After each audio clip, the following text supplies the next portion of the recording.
we go. I'm knocking on the table. We're going to call to order the May 14th Lane County Budget Committee meeting. And we're going to start off with committee business. The first thing on the agenda is the minutes from May 2nd, May 7th, and May 8th. I made a couple notes myself real quick. I'm not sure if others have had a chance to completely review through these. But I have a note that on May 2nd, the minutes should clearly state that at the beginning of the meeting that I was actually the vice chair for the 18-19 committee, and that I was elected chair and presided over it as the chair for 19-20. I also made a note on the May 8th minutes that we have a Peter Farr listed a couple times, Okay. and I don't think we have a Peter Farr. It's a good combo, though. There, it's a melding. Ms. Moody? I did catch a couple things as I glanced at it after we emailed them to you too. Also Very good. on May 7th, well, on all three of them, we're changing my title. It shouldn't have said budget and finance planning. It should have said financial planning. On the 7th, also at least one point, the sheriff was referred to as officer. We will change that to sheriff. And then there was a discussion about the pods at youth services, and the word pods was used again when it should have said beds. 16 beds are needed, not pods. Okay. I'll make those right. Ms. Sugar? Are you taking amendments to? Yes, absolutely. Okay.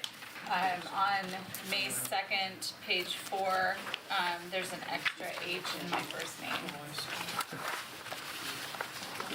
I know it's confusing because my second name has an H there, but We're currently reviewing the minutes. Did you have anything that you needed to correct? Any other corrections or recommendations for the minutes? I haven't finished all of them, sorry. Would you like to hold off on approving those minutes, Mr. Chairman? I have one actually. Yes. Looking at May 7th, on Donovan's response to my question about the 3.5 FTE from the DA's office, I'm not sure that's quite correctly characterized. And I think Greg Rickoff made the point that they would suffer reduction in funding, right? Where are you looking? What are Is you it your referring first to? question? That'll be page 8 on May 7th.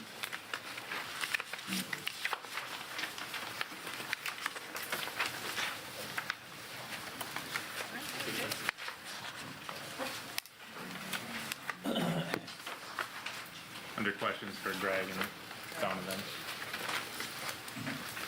I also have one other one. Let's go ahead and get a conclusion to Oh, Mr. Stoneberg's. Do you think we have that? Do we have enough information to be able to clarify that? I think it was my understanding that they would see a reduction in funding if The the DA's district. office. Oh, yes. Yes. Over time, when Right, that right. reduction would happen. Yes. PMP, Yeah, yeah, because- but it's not a pick up the slack Fewer DAs situation. means fewer prosecutions, means less CCA funding. So Right. when that reduction in funding would occur, it probably wouldn't be till the next biennium, but it would result.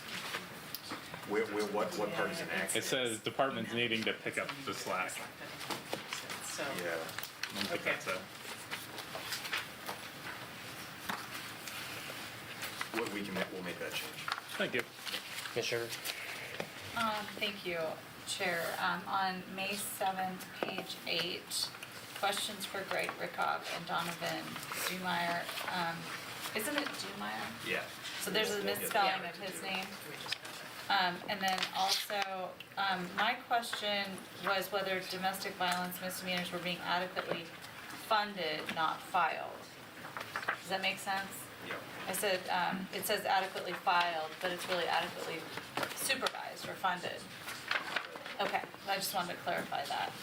Just so the committee knows, what we've done the last 2 years because of lack of administrative support resources, we've contracted out for minute taking. So there's someone who's watching the watching the meeting and taking minutes that way, so inevitably there ends up being some gap in communication. So we'll resolve those questions and continue to tighten up that service. Mr. Sternberg? If I remember from some of our previous ones, is the video not the official minutes and these are more Correct. process?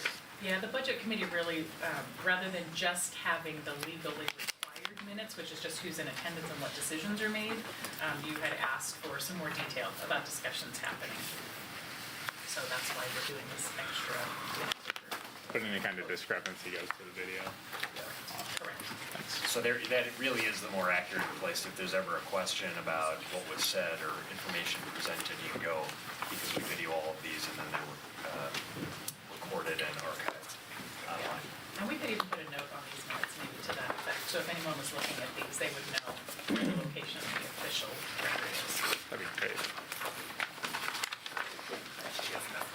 Other comments about the minutes? These all appear to be friendly amendments, so if somebody would like to make a motion regarding approval with the modifications. Very good. It's been moved. Is there a second? Second. Second. Ms. Buck? We'll go ahead and, seeing no comments, we'll go ahead and take a vote. All those in favor of approving, did you have a question there? No. Okay. All these in favor of approving the minutes as modified, please signify by raising your right hand. There we go. All those opposed, same, please. Here's my gavel. Motion passes unanimously. Okay. Ms. Moody, do you have other committee business to bring up? Okay. Before we get started on other things, any other items from the committee about committee business? Very good. We'll go ahead and move forward with our Board of Commissioners Performance Auditor report. Thank you, Mr. Chair, committee, commissioners. Thank you for having me. I got the email that I would be presenting on this one a while back, so I thought to myself, let me keep it as quick as possible so as to not belabor the points, that I probably have one of the more straightforward budgets that y'all have had a chance to look at. So, I'm Casey Creer, Lane County Performance Auditor, started a little over a year ago, and since then, wanted to kind of highlight a lot of what the Office of the Auditor does, and then, of course, tap into much of their budget areas. So, County Performance Auditor's Office focuses on improving the performance, accountability, and transparency of Lane County government in relation to the services it provides or is contracted through in accordance with Lane Manual. The budget itself is sourced from the general fund entirely. The budget revenue that comes in is indirect, totaling $159,771 coming up for the proposed FY19-20 fiscal year. Of that, we have $172,000 in expenses, $155,000 for myself, personnel, totaling up to extra help, and then another $16,000 in change for basic materials and services.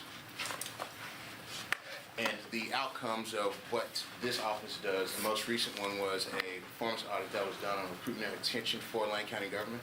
So I'll skip down to this first and show the actual connection it has with the strategic plan, which is tied into pursuing strategies that enhance fiscal resilience and operational effectiveness by completing performance audits to identify successes and solutions. So from a budget standpoint, that's the straightforward version of it. I wanted to hop back into this, that way you all could have a more in-depth view as to how it works. So what we ended up doing, myself partnered with the entire county, all the county departments, I went into each department, and basically the intent of the actual performance audit was to ask the question of,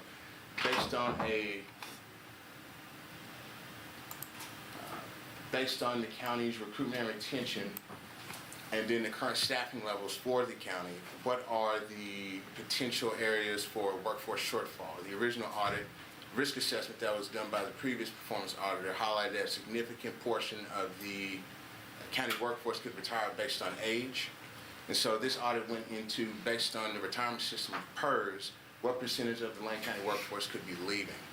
So it then based on that, the other assessment that was made from the previous performance auditor was that there was a lack of diversity in certain areas of the county. So this audit sought to go into what is the current workforce shortfall risk, and then based on that, how is the county performing with recruiting and retaining quality employees with an insight into the actual demographics of the county. So one of the things I wanted to do with going into this actual audit was focus the attention on the three primary demographics that a lot of us tend to associate with whenever we think of the term diversity, being ethnicity, gender, and age. And we went into those three demographics for the entire county, going back 7 fiscal years, and coming up with a lot of information and coming up with 4 major proposals that I believe would help to facilitate improved recruitment and retention in areas that were of particular importance to the county. So let me see. We have here a couple things. How do I zoom out? Does anyone know this? This happened in the last meeting. There it is. There we go. So this is publicly, so I won't go through the entire audit, it's over 500 pages, so I'll just kind of just give you the quick and simple. Basically, I wanted to go into 4 major areas: who's been applying to jobs at the county, who's been hired at the county, who's been employed on average throughout a fiscal year within the county, and who has left the county throughout those 7 fiscal years within each department, and then it's broken down by the job groups. So are they administrative support? Are they a skilled craft? Are they professionals? Are they officials and managers? So all these different demographics. So the report goes into all these layers into specific detail. And we have, the majority of the report itself is hundreds of pages of just a lot of facts and figures. So one of the things I did was partner with Human Resources and Technology Services to basically provide a visual that summarizes a lot of the detail in the actual report. So we have 2 dashboards. So I'll be quick about it. But the idea is that this is publicly available, so any citizen who wants to or county employee can go into a specific department and see who has been applying based on those demographics I just mentioned. So you're allowed to just click Sessions Office, ethnicity, just for example, and you're able to see what the breakdown is over the last 4 fiscal years for applicants, 7 fiscal years for hires, employed averages, and departures applicants. The data is tracked using a system called NeoGov, and the county did not start using that until about 4 fiscal years ago, so we only have that much information. So this just gives you an insight into what the Office of the Performance Auditor likes to do, try to determine, is the county reaching its own goals and benchmarks for certain areas in relation to what it has prioritized itself as doing. The other dashboard is a little bit more granular, but it goes into those same county demographics, but in relation to the actual census statistics with the United States of America, Lane County itself, and then the state of Oregon, so that you can actually have a comparison to see where are we in relation to the actual area around us. So here you have just employed averages, for example, pick ethnicity since it's at the top, and you'd be able to see, this is also publicly available, you'd be able to see throughout the entire county, what is our actual breakdown. So we have, I don't know how to get this taskbar, but anyway, so you have American Indian, Asian, so on and so forth, and you can actually do a comparison to see how the county's numbers are comparing with, the Lane County as a whole, or the United States of America. You can hover over these areas and actually see what the percentages are, and help give a little bit more context into where the county's performing versus where it would hope to be moving forward in the future. So this is all publicly available. I presented this to the Board of Commissioners about 2 weeks ago in detail. There's an hour-plus long presentation on that if people want to go back and rewatch the video from May 1st. So we went into it pretty in-depth, but I know my presentation time is about 10 minutes. But this hopefully gives you a little bit more insight into what we as a county and hopefully as an Office of the Auditor are hoping to do moving forward. So That's what I've got. The dashboards are available, the report itself is available here and here. You're more than happy to click it up, take a quick look, and if you ever have questions, you are more than happy to, more than welcome to get in touch with me. I'd be more than happy to get to you. So that being said, trying to keep it tight. Questions? Commissioner Farr? Thank you, Mr. Chair. And Casey, it's been, I'm enjoying working with you as the board's voting member of the Performance Audit Committee. I've enjoyed your presentation. It's been a long year, and as you can see, there's only been a single audit, but it's the biggest to date, and it's pretty massive. You can ask anyone in the room, anybody in any of the departments, how much resource it took to perform the audit. And the product is fantastic. My question for you, Casey, is you made really good use of extra help. Can you talk about that a little bit? I had an intern, the lovely Miss Kaylee Peterman, who I had met through the county's County Day, which happened a couple weeks ago, most recently, but I met her the year prior to when I first started. Did a tour with the actual county staff, saw the buildings, met a lot with the directors, toured the actual facility and the compounds with the actual students. Got in touch with Mrs. Peterman whenever I was starting this actual audit here about a year ago, and she reached out and wanted to do an interview. I met with her and several other students for the 3 p.m. program at the University of Oregon, and worked with her for the duration of this audit. So, you know, as long as it took to get done, it probably would have taken a little bit longer if I hadn't had her with me. So. A little bit longer? Probably much. And, you know, her work was outstanding. Yeah. She made a large part, as the board recalls, a large part of the presentation to the board on the performance audit, on the report on the performance audit. And your budget is set for $7,800 for extra help for this cycle. And we are expecting, I think, a little bit more out of you in terms of the numbers of audits this year. We're expecting a little bit more, not as deep, nor as broad, but a lot more hard-hitting and direct audits, including, can you name a couple that are on the horizon? So what comes up next is the county serves as the community action agency, which, you know, through some funding and a lot of communication I've had with the Health and Human Services Department, basically kind of holds that the county needs to have a risk assessment that takes place at least every 2 years. And the county's has expired, so it's now time to get that rolling. On top of that, it's also part of county policy that we have a risk assessment done every 2 years. So the next project coming up will be that, which Kaylee and any other extra help I'm able to have would play an integral role in. And then from that, based on the risk assessment, you develop a county audit plan, which basically prioritizes these are the top projects that need to be looked into from a auditing standpoint. So that would be where we head off to next. One of the potential areas that we were looking into prior to this risk assessment was something like parole and probation, but the need for the risk assessment takes precedent over the next audit. Thank you. And Mr. Chair, just one last little point on this. There's a term I learned from our Health and Human Services Department. It's called top of your licensure. And we always like to see people working at the top of their licensure so they're not doing things that potentially other people could do, taking valuable time away from a licensed individual. And the extra help does the work that otherwise Dr. Creer would be doing. And we talked about this in the Performance Audit Committee about extra help for the Performance Audit Department. And I would like to propose that we bump it from $7,800 in the budget to $15,000, just adding $7,200 to that, and I'll do that at the appropriate time. That is something that I will put forward to get a $15,000 extra help budget for the extra audit, extra breadth that we're going to be asking you to do this year, Casey. So, thank you, Mr. Chair. Commissioner Swanson? That leads into my question, which was, if we were able to get you more money, what would you do with it?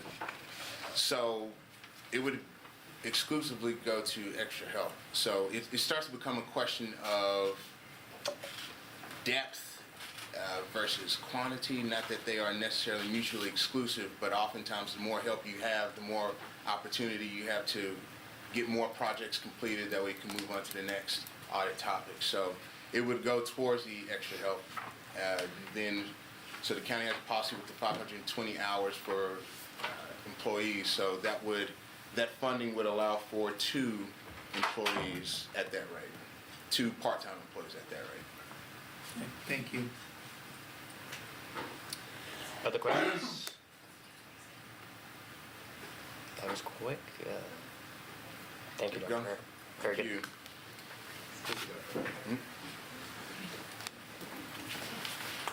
Okay.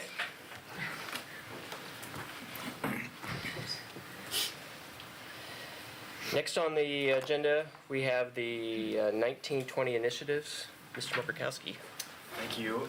This is, I think, we'll be done with our presentation for sure by 3, which gives the committee a good 2 hours to deliberate and talk about any of these things. But I just want to also offer that this is kind of the open space that we tried to allow for the committee to just have time near the end of this process to wrap up any outstanding issues, discuss anything that you haven't had a chance to discuss previously. So what we want to do here, this is, I think, a little bit different than we did last year. So we've done all of our department presentations, and as opposed to incorporate these larger initiative discussions into the department, we sort of separated those out. So that when you heard the departments, you can just focus on the department issues, and today is an opportunity to kind of dig a little bit deeper if you'd like to know more, ask questions, or offer comments about some of these initiatives that we proposed. The discussion should not simply preclude, or should not preclude you from talking about things that are not on here. I think I saw Dan Hurley right here. If there are questions about the parks initiatives, for example, or emergency management, which we weren't intending to get into deeper here, you certainly can ask about those. But we just pulled these out because we thought this would be the area that the committee may most like to discuss. So we'll talk briefly, just a recap of last year's initiatives for those who weren't here and for those who were, so that you have an idea of what we've been doing on last year's initiatives. And we're going to have several presenters here. Our Human Resources Director will talk about employee engagement and equity. Our Health and Human Services team is here to talk about the Behavioral Health Crisis Center, the Dawn to Dawn Shelter, and then the Homeless Systems Transformation framework that we discussed with the City of Eugene last night. So that's our plan. Briefly, just a recap on the initiatives that we proposed as part of this year's fiscal year budget during last year's process. One of the really significant efforts was to identify one-time resources, excess reserves within at least 2 of our funds, the health insurance reserve and was it risk management. We looked at our risk fund and our health insurance fund and identified excess reserves in those funds that we felt were in excess of what we needed for those funds to manage the risk and obligations we pay for out of those areas.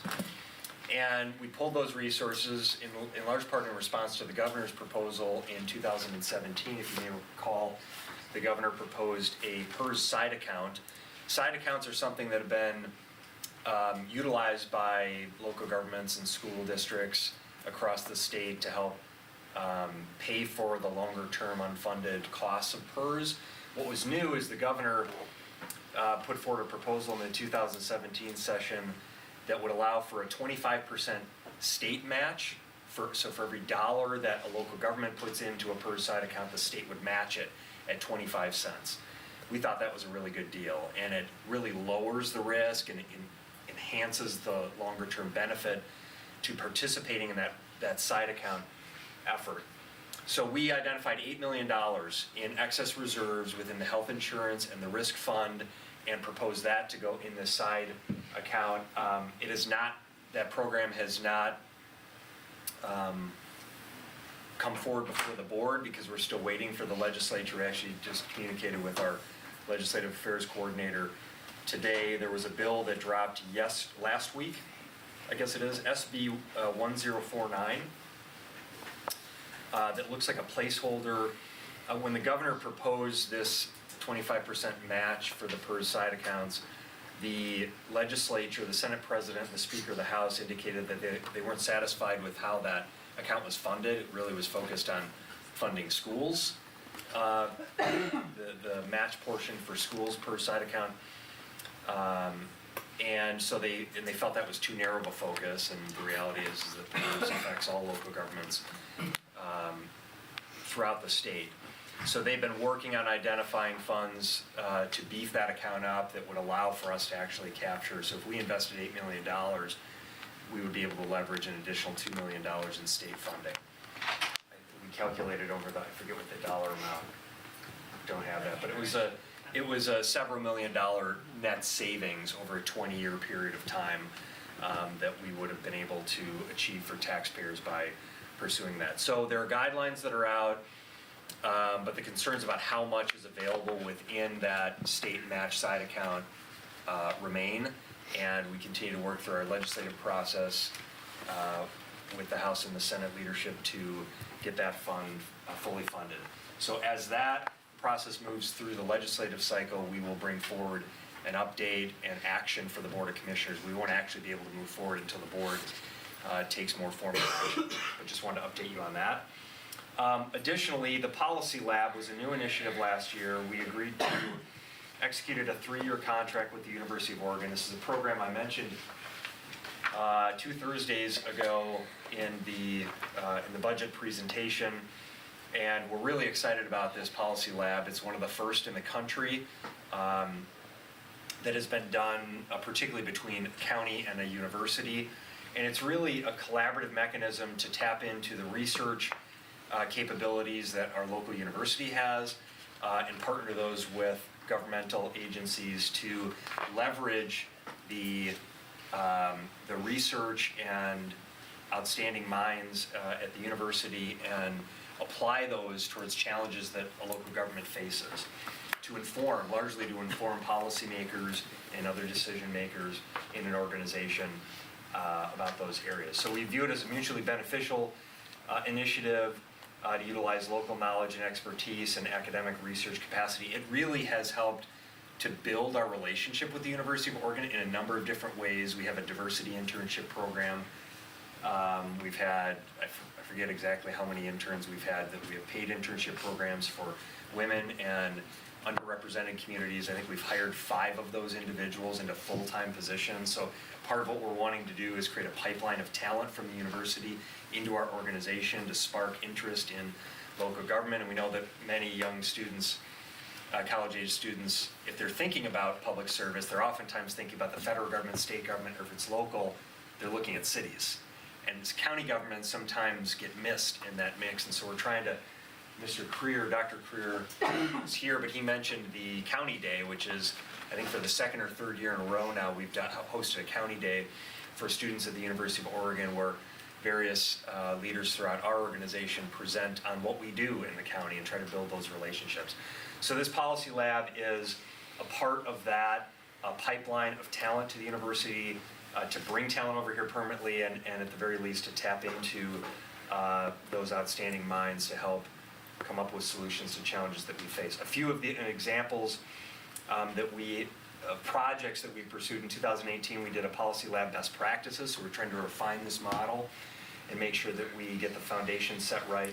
An open data census, part-time and wage equity. This was something we agreed to with the AFSCME bargaining unit about 1.5 years ago, and so we worked with the Policy Lab to identify the county's use of part-time employees, as well as wage equity among genders in the organization.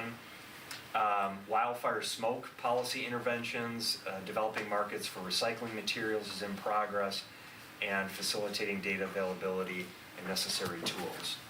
So, Greg, I don't know if is there anything else on the Policy Lab? Okay. That's great coverage. And then finally, on the big initiatives for last year, we talked last night, and you've heard us speak regularly about the HIP program, which is our Housing Improvement Plan. And we took, last year, proposed $2 million in one-time unanticipated funds that we received from Secure Rural Schools payment that we had not anticipated. It was one time because the Secure Rural Schools payment program has expired, but Congress renewed it for 1 year, payments for 1 year. So we took those resources and said, well, let's apply this. We can't really put it into operational expenses, but let's identify critical one-time expenses that could make a significant impact on the community, given the fact that housing and homelessness is at the top of the list for our Board of Commissioners and their priorities. We said, what if we took that money and we used it to incentivize others and to leverage other resources in the community to build permanent supportive housing units? And so the board did that early this year. I think it was January of this year, actually allocated that $2 million to support the construction of 91 new units of permanent supportive housing in the community. 51 of them are at our MLK, Commons at MLK project. This is for chronically homeless individuals with persistent mental health and substance use disorder challenges. We also supported 5 other projects for youth aging out of the foster care system, veterans, seniors with disabilities, and individuals re-entering, offenders re-entering the community. So we're really excited about the success of that program. Any questions? I'll just pause there if there are questions on this year's initiatives. Sure. I just wanted to clarify, when you talked about waste management and the policy lab bullet point, and you were talking about, I think you said something about exploring other vendors or other, could you, does that include, Central transfer station. does that include what we talked about earlier about the plastic recycling? Potentially, Okay. if we were to relocate the Glenwood transfer station, it could be more than just a transfer station, but also a processing facility, so we're looking at that. So is that still in the works with the policy lab? Is that like an ongoing project that will continue? Is that part of the They- They don't have a current project going, but we may have future work for it. They did a piece to talk about, to start that initial look at an alternative site. Now we have a consultant working on a more in-depth study, but I anticipate that there could be future work with the policy lab. The policy, that project was primarily focused on the broader issue of our primary transfer station being in an area that is critical for redevelopment in Springfield. So we know that that's not the ideal location in the long term, so that's what the focus was. Steve, the piece I would add is virtually every policy lab starts off with us wanting answers to specific questions. It almost always leads to another set of questions that we need to have answered. So at this point, they've answered the first set, and we're determining where do we go from here. Yes. This doesn't directly impact Policy Lab or this budget, but given the conversation, I would like to share that one vision that I and others are advancing is the notion of how can we recycle almost everything? How can we incubate businesses that would process that for commercial markets? And how in fact might that guide a vision so it's not just getting a transfer station in or out of Glenwood, it's achieving something that relates to employment, recycling, environmental stewardship. Very good. All right. So this is, maybe, I'm not sure if you can see the pictures. This is sort of a, similar to the prior slide, but you get some visuals in the upper left-hand corner there. I think that's the ground for the Cottage Grove tiny house project. Commissioner Buck, looking really close, you're there. Kind of peach shirt on the left. That was $500,000 from the HIP program that the Board of Commissioners approved for that tiny house project. On the far right, you see Commissioner Farr, Sheriff Harold. Were you sheriff at that point? You were, Sheriff Travis. yeah, it was actually Sheriff Travis. Almost, Sheriff. You're right. They look very similar in the uniforms. 24 hours a week. This is at the groundbreaking of the sponsors' tiny house project, 10 tiny houses for offenders re-entering into the community. I think on the bottom right and left, we have images from 2 policy lab discussions. So you see both professors at the University of Oregon and students that are leading those, and then county officials collaborating and talking about those issues. So I'm going to now turn it over to Alana Holmes, our Human Resources Director. That was cool. I think there was a question. Yes. So you need to go back because I Let's need do the that full again. effect. That's really cool. It's like a flashback or something, yeah. Oh, sorry. Yeah. Was there a question? I think there was. Oh. I don't think She there just- wasn't a question, just there you go. You get to do it again. Again. We'll see it Okay, so again. don't look if it makes you dizzy, but this is just, you have to liven it up a little bit because we're at that point. And this slide is really just to demonstrate some of the many faces of the great, passionate, dedicated employees that work here at the county. Not quite all over 55 employees that were involved in the 5 employee engagement projects, but almost all of them.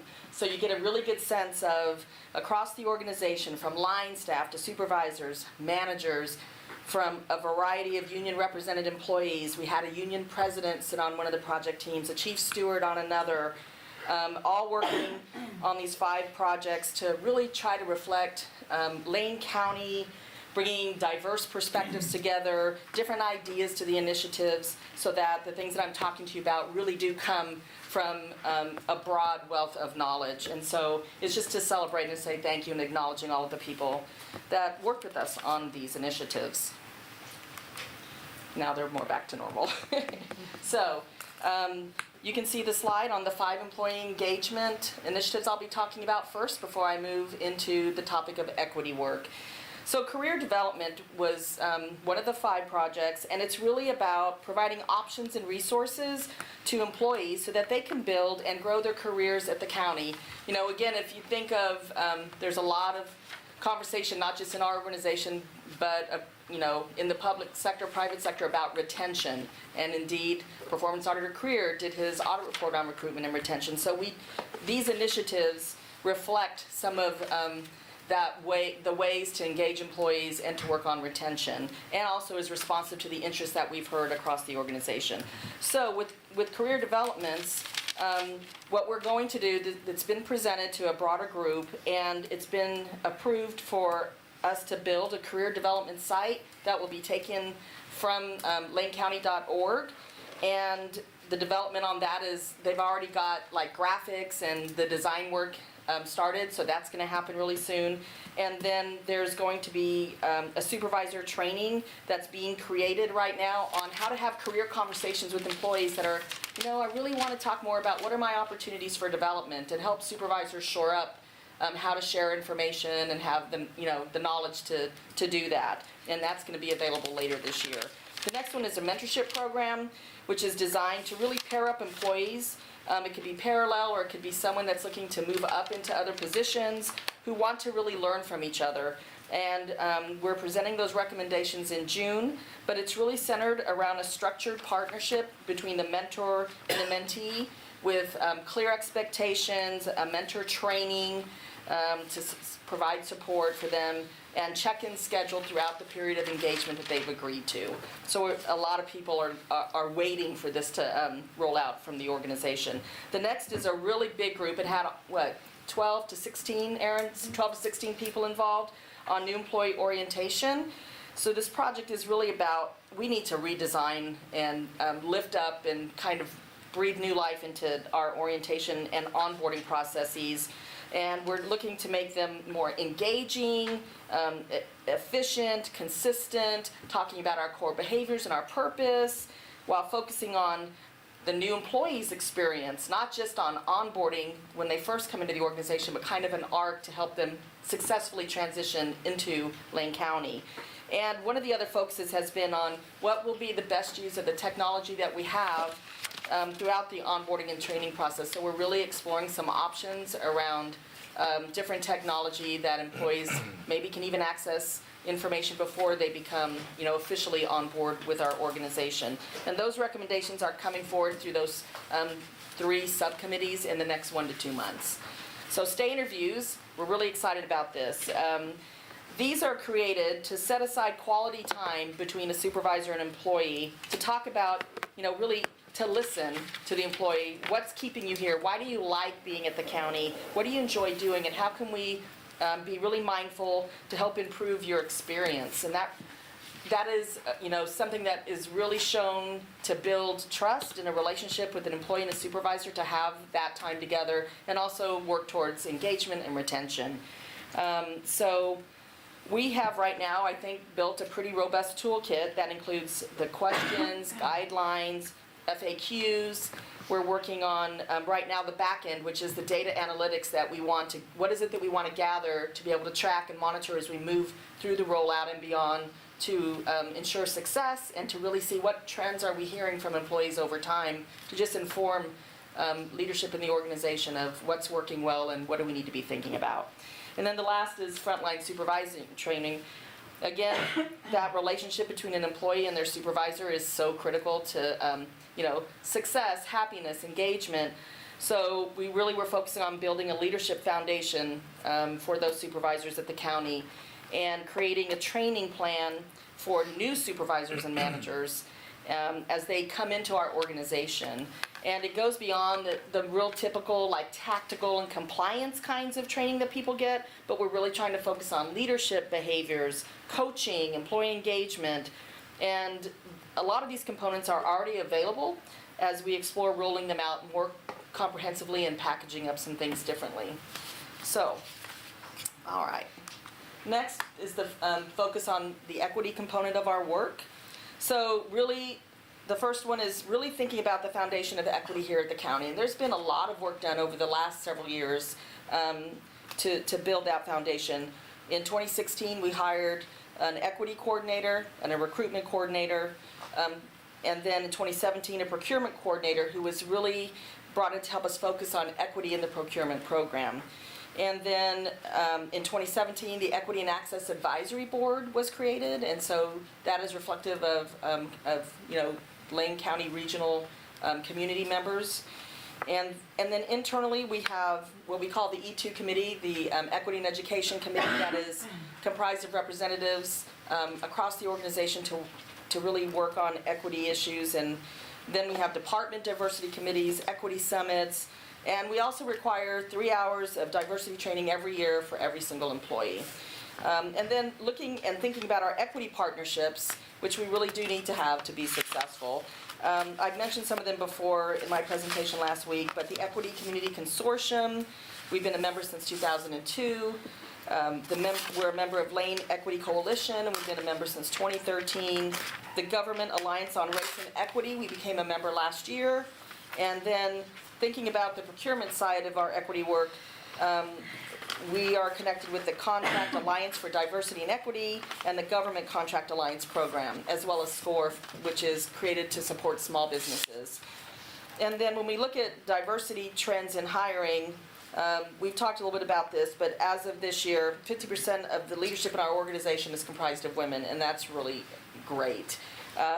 And just to reflect back, that this is an increase from 35% to the 50% since 2012. So that shows we've been making progress, and it shows that, being committed and targeted and focused on really good outreach in our communities does provide success. Doesn't happen overnight, you have to stay with it, and I think that's something to celebrate. And then this year, again, year to date, we have 25% applicants of color in all of our hiring pools, our candidate pools, and then 22% of all hires identify in a category other than white. So again, it's only year to date, but we're off to a good start. And then focusing on new equity projects. So we're in this kind of really great time with an opportunity to refocus and reprioritize organization-wide efforts on this kind of work. We've got a small group in the organization that's been identified to lead the organization through the future work. I know right now and not just now, but over the last year since I've been here, there's a strong interest, for example, in how can our organization have an equity lens tool that we can use collectively for the work that we do. And then another conversation we've been having is, and I think if we reflect again on Performance Auditor Careers report, some of these also bear out. How can we focus to align, document, and communicate equity work that is occurring across the organization so that people know the work that's being done and it's easy for people to access that information and understand it, as well as how can we create better data analytics and dashboards and have that available, not just internally, but for external use as well. This year, we'll be rolling out a new Equity 101 course, which will feature equity facilitators who applied from across the county and were selected for that work, which is also a great career development or stretch opportunity for folks from around the organization.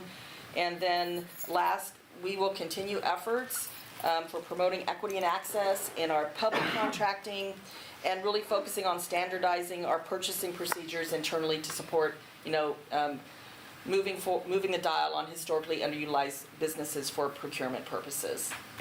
So, Would you like to take questions after each of the next one we'll go into is the crisis center and the dusk to dawn to dawn? Yes, let's do that. I think it'll help keep focus. So are there any questions?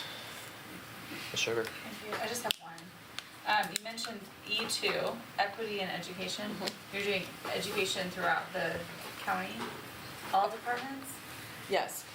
This group, oh, I'm sorry. Just like, are there any departments that you don't have access to for training?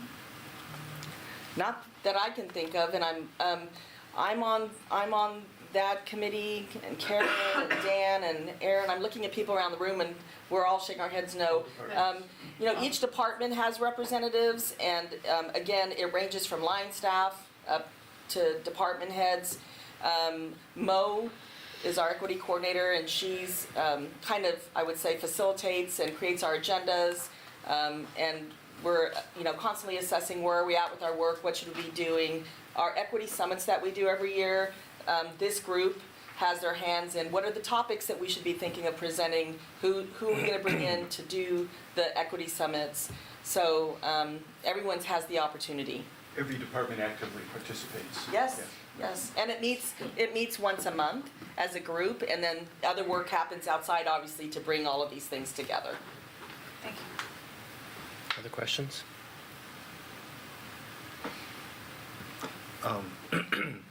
Your first slide, when you talked about, it had new employee orientation on there. And the way you talked about that, Alana, made me feel like the current employee orientation is not very good. Is that correct? Or was I, because that's just what I was kind of it implied to me. Well, I would hate to be Well, negative about the current things that we do, but I think in light of, we have a new strategic plan, there are initiatives, we've created core behaviors, our purpose statement. There have been so many opportunities to lift up from a more, what I would say, typical orientation, which is, hi, welcome to the county, here's paperwork, here's our policies, let's get, your photo for your badge, fill out your benefits, and back you go. To really be more engaging and really as talent is walking in, we're so happy to have you here, and let's tell you the great things about the county and connect them to the work in a more meaningful way than just those more procedural ways. Oh, totally fair enough. And I didn't mean to imply. No. I also did not see exit interviews, and in other organizations that I've been part of, oftentimes exit interviews are more insightful when people opt to leave And the as it reason- relates to improvements. And the reason is it's not listed as one of our employee engagement initiatives because we do those on a routine basis. We offer an exit interview to every employee leaving the organization. Okay. So that's been in practice before my time. No, thank you. May I? Yes. Thank you. And so, and forgive me, so I come out of an environment that did not have all these talking about equity issues, but was about 80% minority and women hires. In a different, in a different environment, like Los Angeles. Could you, in a few words, explain to me what the goal of whether it's an equity summit or all departments are involved in this equity thing, or opportunities for historically excluded businesses, which I would suggest in Lane County didn't exist in a lot of situations. So it's not like they existed to be excluded. What would you say the goal of all of this is? And thank you for bearing with me. That's a really great question and a really big question. And I don't want to be remiss on speaking outside of maybe what others' perspectives would be. But I think the ultimate goal is we're Lane County, and we're here as stewards for our community to do the work that we do, and some of that is internal and external. And regardless of that, we wanted to create environments that all people feel welcome, included. And part of doing that tends to be the outreach so that our employees here reflect the communities that we serve. So I mean, each of those build on the next.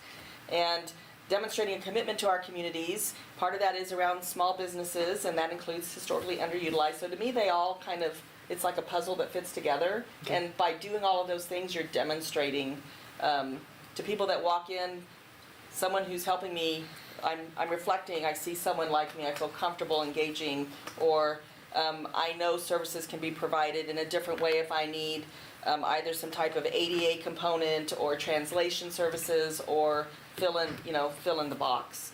So that's just a very generic answer.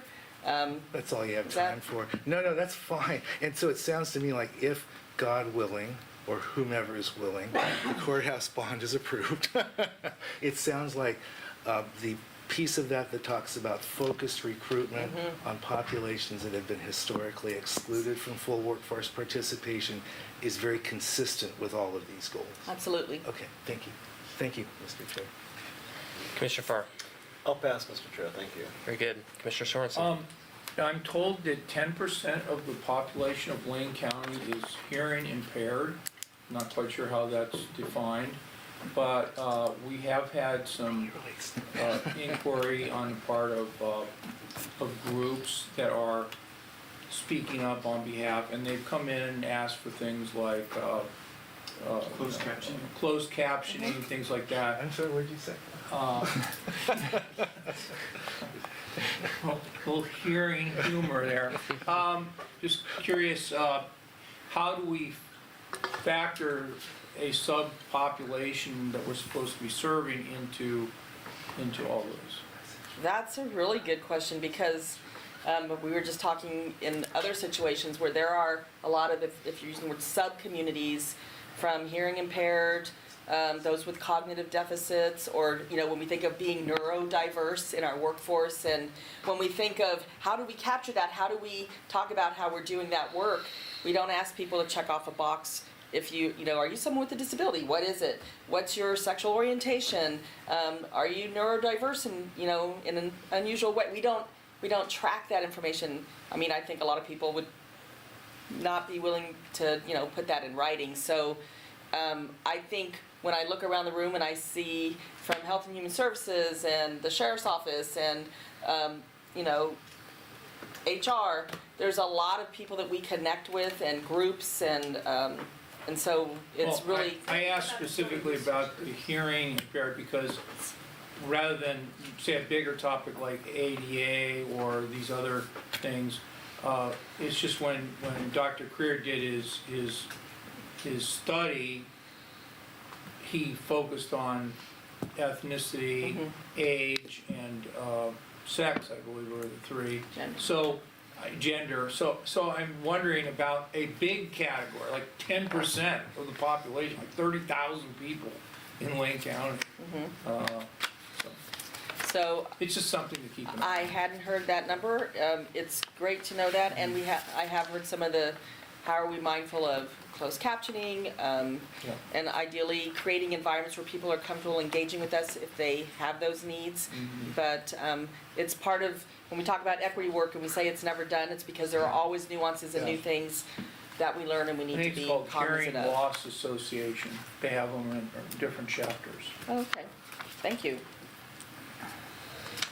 Any other questions? Okay, let's move forward.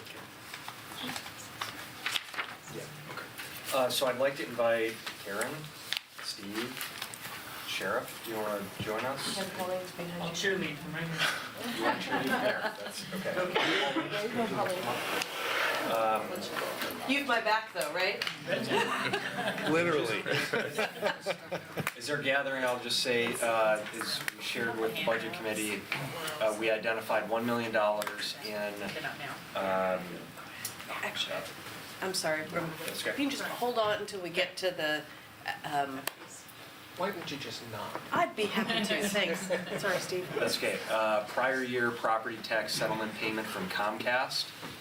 So that's where this $1 million is coming from. Certainly we can answer questions about that.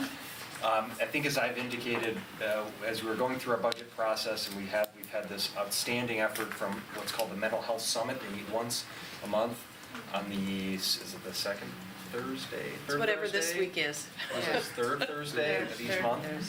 And it's a group, it's a collaborative group of public safety, local government, social service agencies, all working together to identify challenges and solutions to dealing with mental health issues in our community. So as we went through our budget process and asked our Health and Human Services team and our law enforcement partners, where would the greatest impact of $1 million have? The clear answer was, we need a crisis center. We need a facility that functions not exclusively, but largely as a jail diversion model. The sheriff and chief deputy and captain can talk about the fact that we have at least 65% of inmates in the Lane County Jail have a diagnosed mental health and/or some substance use disorder, and the jail is the wrong. If you've toured the jail, the sheriff's office will be the first ones to tell you that the jail is the wrong place to deal with those issues. So they've been advocates for this solution that would give law enforcement an outlet to take individuals on the street experiencing a crisis as opposed to the jail or the emergency room. So this is really about identifying acknowledging that there's an intersection between behavioral health, public safety, and homelessness. All of these things, Commissioner Burney often talks about, everything's related. Those three areas, our organization and community have really realized that these are related areas. So I'll stop there. We're going to talk conceptually about this and maybe about a lot of the work that we have Right. in front of us. Absolutely, and thank you for having me here. I chuckle a little bit. I love doing these presentations with Steve because the whole first half of what I was going to say, he just said right there, which is perfect. So we'll reinforce each other in all of this. It's exciting to be here, and I know we technically have two different initiatives that we're talking about. We've got the behavioral health crisis piece and the housing and homelessness piece, but as Steve was saying, I think if you ask anyone in the community about what's the crisis that we need to address, it really is that intersection of public safety, homelessness, and mental health. So it's exciting to be part of today's presentation because this is the place where we look at where can we make the biggest strategic impact in the community with an investment of one-time funds. And so I'm excited to be able to talk a little bit about these proposals, and then I think the sheriff has nominated me to be our spokesperson, but I know if you have any really tough questions, he's happy to answer those when we get to there. So clearly the impact that we're seeking to achieve in this investment is the reduction in jail use by people with mental health, mental illness, and substance use disorders, the use of the emergency department, and quite frankly, our numbers at the state hospital. All of those are much higher than they should be. We've talked before about the sheriff's assessment of 65% of the inmates at the jail have mental health disorders. I would bet it's a much higher number if you include substance use disorders in that. Over 90% would be my guess. I know that's true if you look at the juvenile system. So clearly we have an issue to solve on this side. And our goal with this $1 million is to bring the stakeholders together in the community to identify a long-term sustainable solution. Think about in our behavioral health system, actually very similar to what we've been talking about on housing and homelessness, and that system is that there's a piece of infrastructure that's just missing. And so in this case, it's that crisis center that will allow us to serve people who need to be there more than 24 hours. And that alone isn't going to achieve the results we need to achieve. So we'll pair that in our work this year with really looking at all of the existing services we have and talking about how can we gain efficiencies out of that? How can we align those services better in the crisis realm so we're achieving, again, those outcomes around jail, emergency department, state hospital. And then the third piece is looking at how do we improve our outreach in the community, really making sure we have people who are out on the street, connecting with people and getting them connected to services. So while we talk about a crisis center, I just want to be clear that's shorthand for kind of this larger look this year at our crisis system and what it's going to take to achieve those outcomes. Where we are right now, as Steve said, we're building on the work of our Mental Health Summit, which is a fantastic group that represents all of those key stakeholders that we've talked about: State Hospital, Peace Health, all of our public safety partners, our behavioral health community, and that group is in the assessment stage right now. I would say that includes looking at what other communities are doing. We've had a team that's gone out and looked specifically at work in Jackson County, in Marion County, and Multnomah County. We'll broaden that to also look at work that's happening in other communities across the country, to borrow from others who are doing this same work and achieving success. So we don't need to make it up out of whole cloth, but we do need to make sure we have a process that engages all of the stakeholders fully in developing what the solution is, so that then they're bought in to the sustainability of that solution.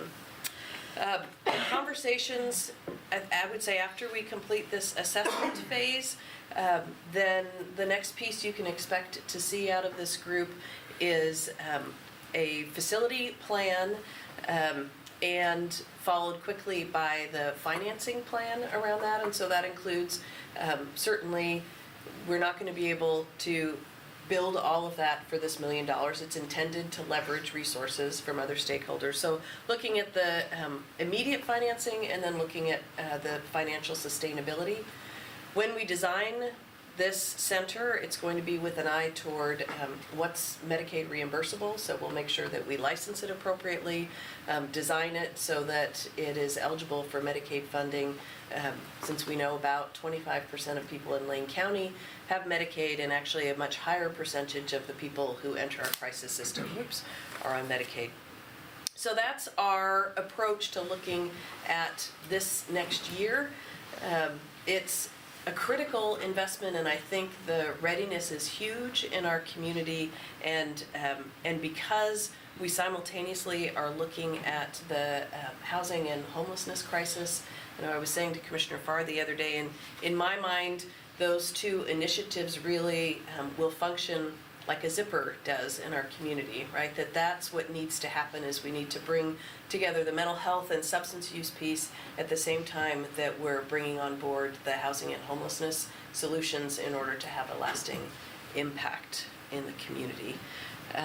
So that's our piece on this. I guess I would also just say, and we probably said this during the earlier presentation too, besides all of that financial piece, the bottom line is the jail is no place for people whose primary issue is mental health and substance use disorders. It's just not the right place.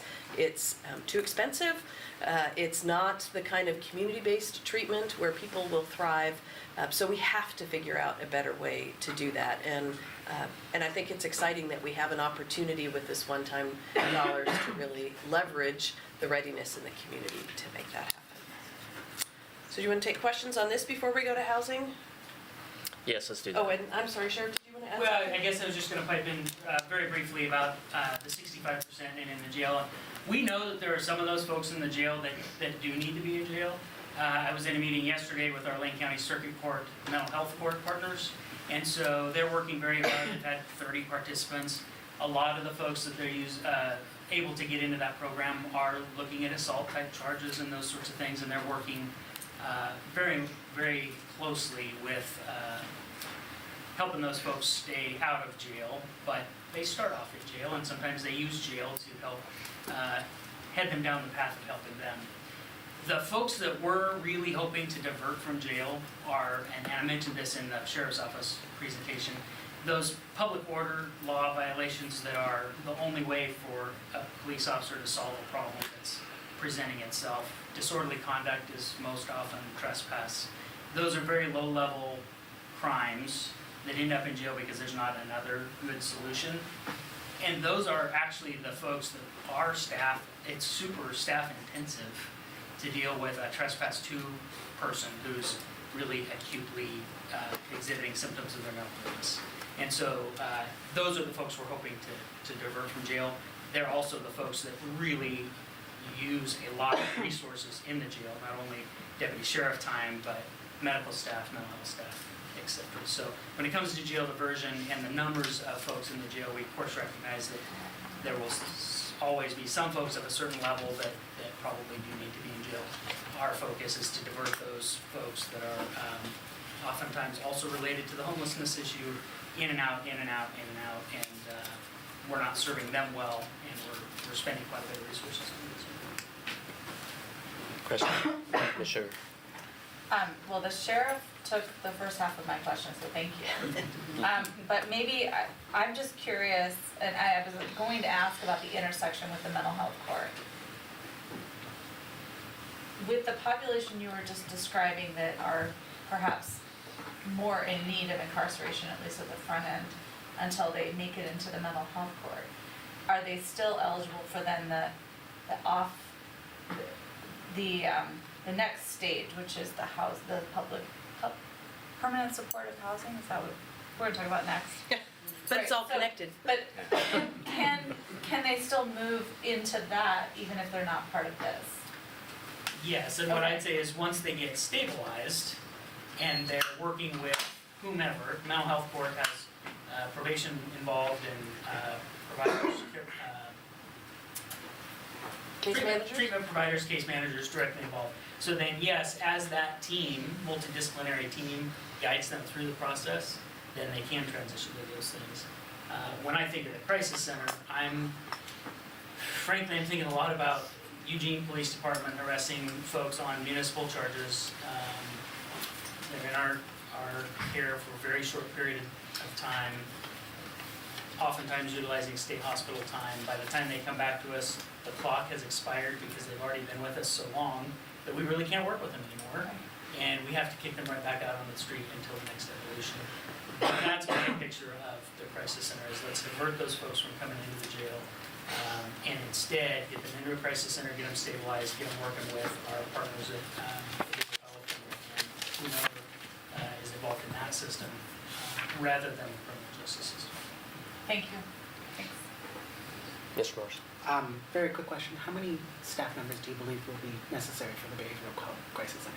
We have not done that level of planning at all, so I would hate to toss a number out that might not be accurate. I was very curious. No, I can appreciate the curiosity. I guess if I could add to that answer a little bit, and a question I've heard in the community is, would we anticipate that that's going to be run in-house by the county or subcontracted out? And we aren't making a request for FTE here. My imagining, although we haven't designed it to this point, is that it probably will not be run by county staff, that I think it would be done in partnership with some of our nonprofits in the community and others, similar to how we do a lot of our work with the community. So supported by county, but not run by county. That's what I would imagine at this point. Can you touch on operational, what we would anticipate is at least some operational revenue to pay for ongoing expenses? Well, we talked about making sure we design it from the beginning so that it's Medicaid eligible, and so that would certainly be a revenue stream that we would anticipate would come to this. And then, as we've talked with other communities, partners who've helped participate in ongoing funding are those who really receive the offsets or the advantage. So for the example might be the emergency department. If we're able to successfully divert people from the emergency department, then perhaps the hospital would be a funding partner in helping to build that. To call on myself for a question. So, obviously we have a lot of population here locally in Eugene, but we also have the outlying community and so forth. How does a concept like this potentially scale out to some of the further reaches of the county? Do you want me to start, or do you want to start? Okay, I'll start. So we always have this dynamic of the major population center is here. The jail is here, the emergency department is here, and so this is the natural place for a physical center to exist. And we know that crises happen in every community in the county. So the piece we've been working on for that side of the equation is a mobile crisis approach. The Oregon Health Authority has one of their goals that across Oregon, there would be mobile crisis services that are available. In Lane County, we have a fantastic option in Eugene and Springfield with Cahoots. That's an expensive model, and it is more challenging in the rural communities too. So we're working with rural communities to develop a crisis system that will work in their area so that we can resolve crises as much as possible in those home communities, and then only need to bring people into the crisis center if it really is something that can't be resolved in their home community. Okay, thank you. Other questions? Mr. Murray? I'm just trying to, is this a one-time $1 million? Are we talking about $1 million here? Yes. And understanding that that is to seed and leverage other resources, is there a budget to look at for that $1 million? Of how we will spend that Yes. $1 million? Not yet. So that's, as I was saying, the Mental Health Summit is doing this assessment piece to get a better sense of what the final product might need to look like. And then I think we back away from that to say this is what needs to happen to get us from where we are now to what that is. So I would imagine it's going to be an array of startup funding. It could be property acquisition, it could be architects. I'm not entirely sure how that will be used. What we know is that it's going to take more than $1 million to really accomplish this.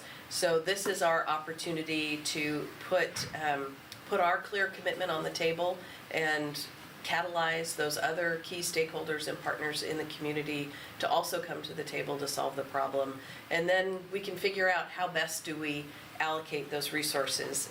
In some communities, hospitals have provided the space, so that might be their contribution, and this $1 million might, because it's flexible, be able to purchase some other piece of the puzzle. I would imagine at the mid-year point, we could absolutely give you an updated budget on what that will look like.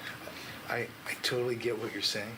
It makes sense to me. And at the mid-year point, or whenever that is, there will be a point, I'm sure, where not only will you be able to specify that, but you'll also be able to specify the vision and how we're going to get from here to there. Absolutely. Thank you. Absolutely. And I would just add, what we're asking you to do in this budget is set these resources aside. You're not appropriating the funds, you're not giving us authority to go spend it. You're setting it aside and saying, we want this to go to create a conversation and to catalyze others to participate in that effort, but we will come back to the Board of Commissioners, as we did with the Housing Improvement Plan. Last year, you set aside $2 million in the budget process, then we came back to the board, we went through a process. And very similar, I would say, in that regard. We sort of said, we want to invest this $2 million in permanent supportive housing. Exactly what that looks like, we're not sure. But we went out, we asked the community and said, what do you want to do? We received 7 proposals, we recommended funding 6 of them. And what we were clear about is we need to leverage other funds. So we're not going to go it alone and fund 100% of these projects. So we would do the same thing in this regard. And if I may, Steve? Yeah. I'm good with all that, but in that I didn't benefit from that last process, I wasn't familiar with exactly how it works, so thank you very much. Commissioner Rosevich. Thank you. So we're leveraging our Comcast settlement. Do we know what Eugene and Springfield are doing with their portions of the Comcast settlement? And if we had a conversation with them about this crisis center and their willingness to also maybe help seed this? I do not know for sure.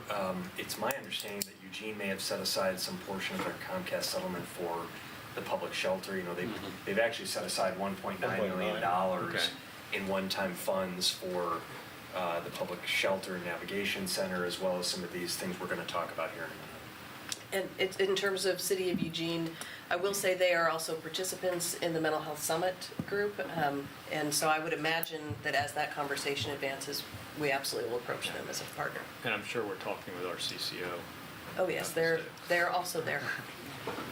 Thank you. Commissioner Farr. Thank you. I have nothing to say about a crisis center.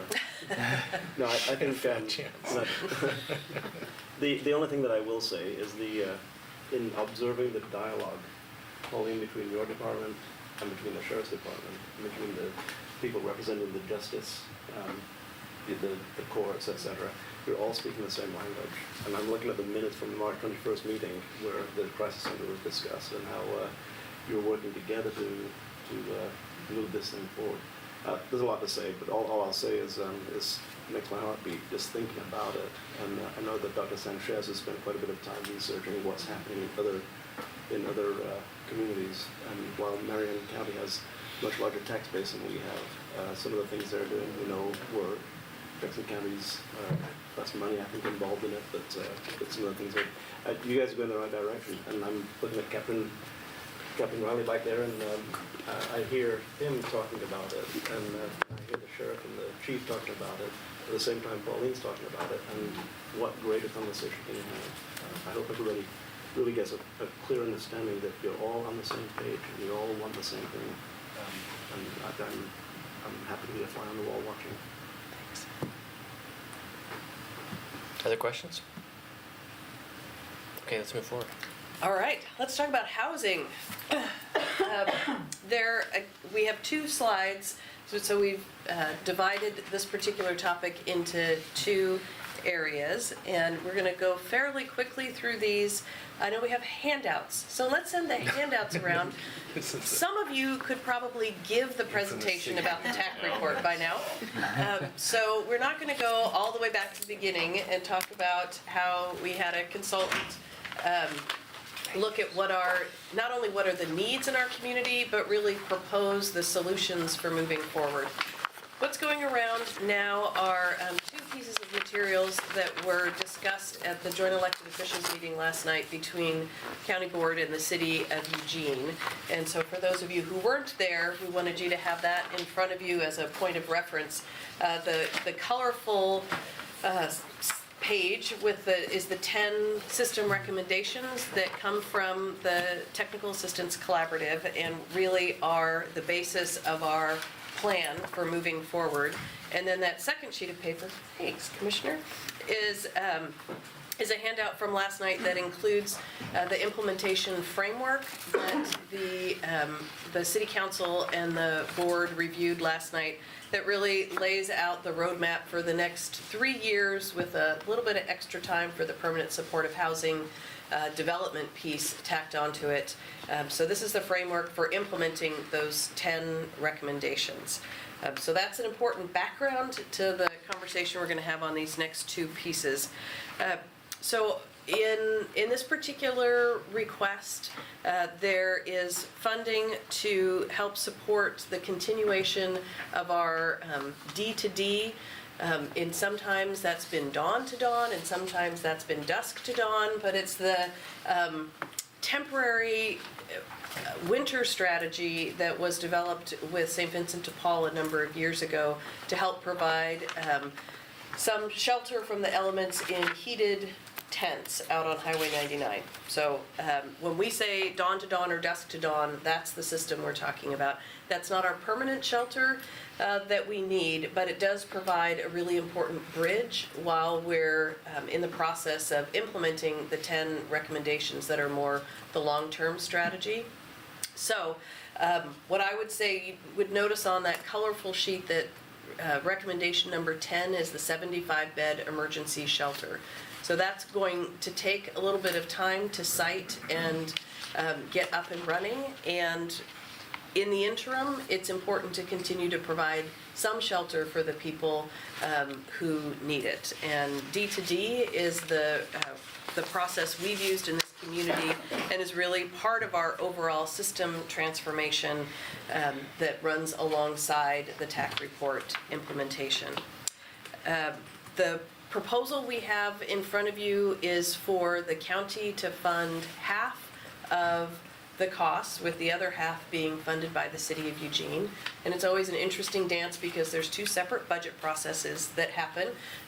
But certainly what the city has indicated to us is a willingness to provide their half of it, so that our request to you is to fund the other half of that. The other piece I will say is that all of the negotiations are still underway, so we've given you a particular amount based on our best assessment of what the ultimate costs will be to fund that for another year, and counting on some additional resources from the state coming in, and as you know, the legislature's still in session, so I just want to be clear, there are a couple contingencies around this, but as the county administrator was saying, this is the effect of putting the money aside for this purpose. This would be, instead of a winter strategy, it will be a year-round strategy. I think that's the other important thing to say. Again, running alongside of our development of the longer-term, more permanent solutions. I think I'm going to pause there on this strategy and see, actually, I'm not. I'm going to go to the next slide, and then we can talk about homelessness in a lump, okay? So this is the rest of our homeless systems transformation. And as I said, the framework that was talked about last night with the joint elected officials has a 3-year timeframe. It's an aggressive timeframe, and my sense is the community's really ready for us to address the situation right now. So I think we can meet that need with the urgency of this plan. In order to make that happen, it will require some additional resources. And this particular request is proposing funding for 3 particular positions that we know we will need in phase 1 this first year. And again, this is based on funding 50% of the costs of these 3 positions, anticipating that the City of Eugene will partner and fund the other 50%. The first position is, and it's a little bit of a long name, I wouldn't put this on a business card for someone, but Homeless and Supportive Housing Manager of Strategic Initiatives. So this is, yes, indeed. But this is the person who will really be the catalytic leader for this TAC implementation. A person who will have policy accountability to the City Council and the board, will have strategic reporting to the county administrator and the city manager to really make this happen. It's a person who will be able to operate as that catalyst in the community to pull together private partners, other public partners, and move the community to accomplish the rather ambitious goals that we have set for this initiative. So that's our barrier buster at the systems level, for lack of a better word. The second position is a coordinated entry coordinator. For those of you, I know, we have to come up with better names for this. So as I said when we were talking about mental health, that there's a piece of the system that needs to be better coordinated and aligned. We fund a lot of initiatives, strategies in the community related to housing and homelessness. And what we need to do is make sure we're getting the most efficiencies out of those systems. The TAC report indicated that we could serve another 1,300 people, is that right? 1,600 people in our community with the resources we had right now, based on improving our internal systems. So this person will be that added bandwidth to really coordinate our effectiveness of day-to-day operations, knowing what vacancies we have in the current system, who needs to be placed, making those connections happen more quickly, really creating that flow in the system and supporting data and evaluation of that system. So that's the function of the second person. And then that third person, we call it a community service worker. It might also be a housing navigator. It's the person on the ground who's the barrier buster for individual people. So that's the person who's out in community and says, okay, Karen needs to have ID before she can take the next step. Karen might have a rental history problem that we need to clean up before she's ready for housing. Or doing an assessment to say, you're eligible for senior and disabled services, so let's get you the benefits you need. That's sort of on the ground barrier busting to help people be ready to access services, and again, help get people moved into housing and connected. So that's the third position that we know out of the gate for phase one, that we really need to add this year to move our transformation forward. So that is what is in that package. Now, do you have anything you want to add before we just take questions? No, I think it's ready for questions. Okay. Commissioner Buck, please. Because we're talking about dawn to dusk or dusk to dawn or dawn to dawn, I have to declare my potential conflict of interest since my father's a director of St. Vincent de Paul and a partner in that, and this may affect them, but I don't think that's an actual conflict in this particular discussion. I don't have any questions because I'm very familiar with this. I'm one of those that has actually made presentation on this, but I needed to make that declaration. Commissioner Boschevich. Thank you. So the one little bit of a disconnect I have, and it may be just the fact that we're proposing positions that we haven't even advertised for yet, so they might not serve a full year of FTE in this budget year, is that we're proposing 1.5 FTE in our budget, hoping that we'll get 1.5 from the city for a total of 3 FTE, yet the 3-year plan says 6 FTE in the first year. So that's the disconnect I'm having between the 3 FTE and the 6. So start with that, and then I have a follow-up on the permanent supportive housing. Yeah, I can address that. Within the TAC report and the recommendations, there are a lot of positions that are recommended. And we imagine that a majority of those positions that are discussed in the TAC report are going to be provided by private nonprofits, and these are sort of systems level positions that are lodged in the county. And the other 3 positions that are envisioned for the beginning of the plan would be working on homeless diversion, a homeless diversion pilot, and then also working on homeless outreach and additional homeless outreach. So is there budget identified for 50% of that? Because somebody's going to have to pay for that, whether it's a county employee or a nonprofit employee. Is that in this budget also? Yeah, I guess the way to look at this is that this is an incremental process. We worked for the past 8 weeks I worked with Peter Chauvin from the City of Eugene, and we worked with a steering committee, and we came up with a framework. And we had identified these positions as being needed to sort of get moving and getting the efficiency in the process, and also the strategic initiatives position in order to get a greater buy-in from more partners, knowing that the city and the county aren't going to be able to afford to do this on our own. So it's a long answer of saying that a lot of what will be implemented in year 1 may not be implemented until January. And so what we've agreed to as a process is working with the county administrator and the city manager. And then as we solidify our plans for additional FTE, whether they be in the nonprofit sector or otherwise, to come back to the board and to the city council. And what we imagine is that a lot of what we brought to the steering committee needs more vetting. And what I hope is 6 months in, we'll have a better financial plan for moving this out beyond year 1. But in the meantime, what we're looking to do is we're looking to better serve the folks that are in dusk to dawn, better serve the people who are in our coordinated entry system.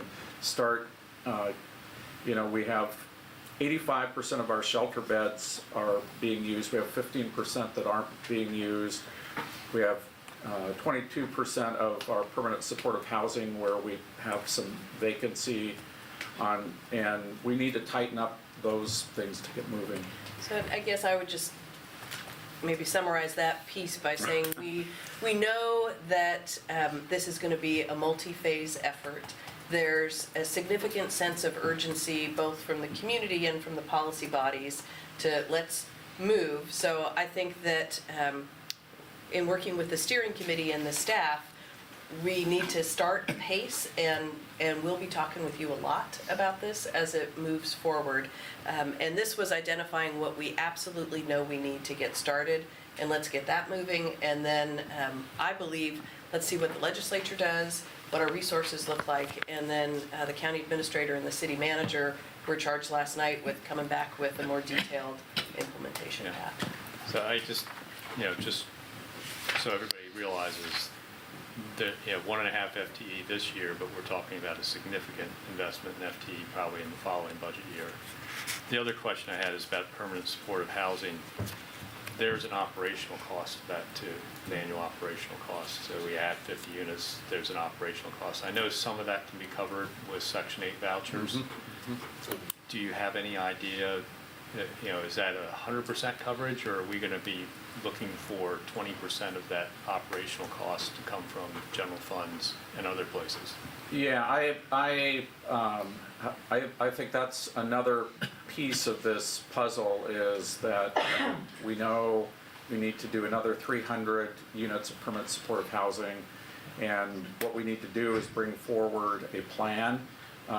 Peter and I talked to a number of different people. We brought some figures to the committee, and sort of the feedback we got is that we need to look at a mix of housing types and housing costs. And as you're aware from your work on our Human Services Commission, the traditional tax credit programs and getting funding from the state, they oftentimes create very expensive construction. And so the feedback we've got is we want to look at that and then see what we need. I think the capital side I'm not as concerned about, because there's multiple tools on the capital side to utilize. Measure 102, other things we can do on the capital side. My concern is the operational side, and whether or not we're going to be able to afford operating 350 new permanent supportive housing units in 5 years. If it's not going to be covered by Section 8 vouchers, what is the estimate of how much that's going to cover the operating cost, and what's the estimate of that annual operating cost we're going to have to come up with? Right. It's the one thing in the TAC report that's bothered me all along, is they show 19 FTE that are outside of that part of the system. They show that we need 350 permanent supportive housing units, which there's going to be a large capital cost to do, but they don't mention anywhere the operational cost of those units. Well, and I guess I wouldn't naturally assume that is going to have to come from the county general fund. Just based on the one project we're ready to launch already, the 51 units that we've been talking about at MLK, that those 51 units we're able to do without coming back to the general fund for ongoing expenses. I do think Steve's piece around different types of housing, so in my mind, that's different tiers of how much support someone needs, helps influence what resources we need to do. But I absolutely would not assume that we're going to expect the county to do ongoing general fund for the operation of those. And if it starts to look that way, I think that begs a much larger conversation. Thank you. Ms. Schneider. I got my question answered, thanks. Very good. Ms. Sugar. Thank you. I'm curious, when you look at all of these different pieces coming together, and this goes back a little bit to the Behavioral Crisis Center and how it interfaces with this, how long would an individual stay in any one of these facilities or programs, and who would be able to, how would you decide when the person moves, like, out of the Behavioral Crisis Center and into something else? And is there I guess I'm trying to imagine whether there's a gap in the service that we're trying to provide.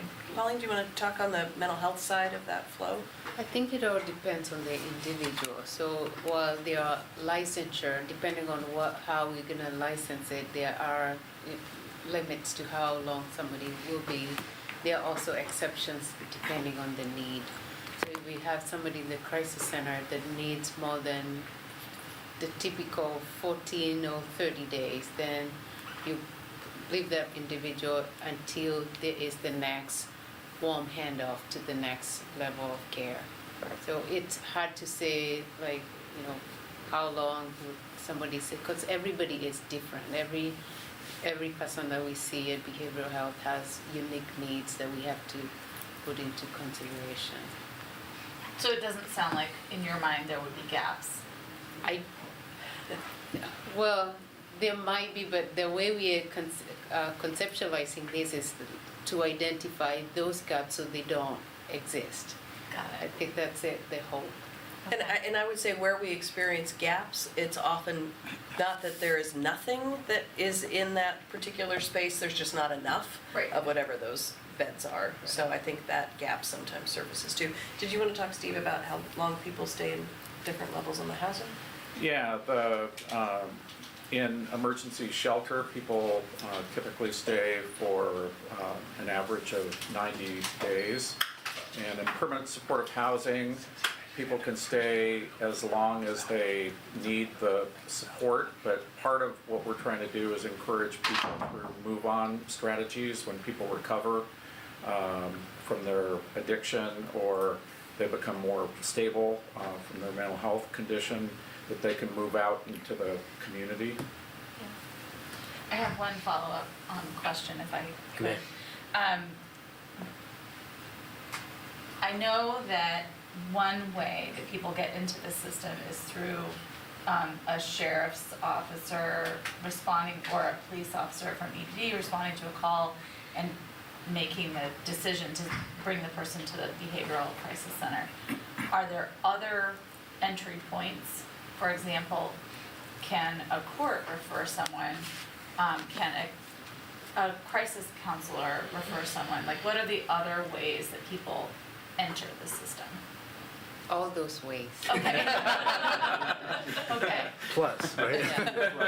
Okay, so there aren't limits to Right. how you enter? Right. Okay, and is there prioritization? There would be, so it's, we would have to look at the highest need, so, you know, where's that person? If they're in acute care, you know, and they're needing a bed for, you know, other people coming in, so we might prioritize that. Versus, you know, or somebody coming from the jail, so it all depends, but the referral source is all those places that you just mentioned. So I just want to say, my reaction to all of this is it sounds fantastic, and I worry about scarcity and our inability to meet everyone's needs. So, like, you know, it's one of those, if you build it, It'll come.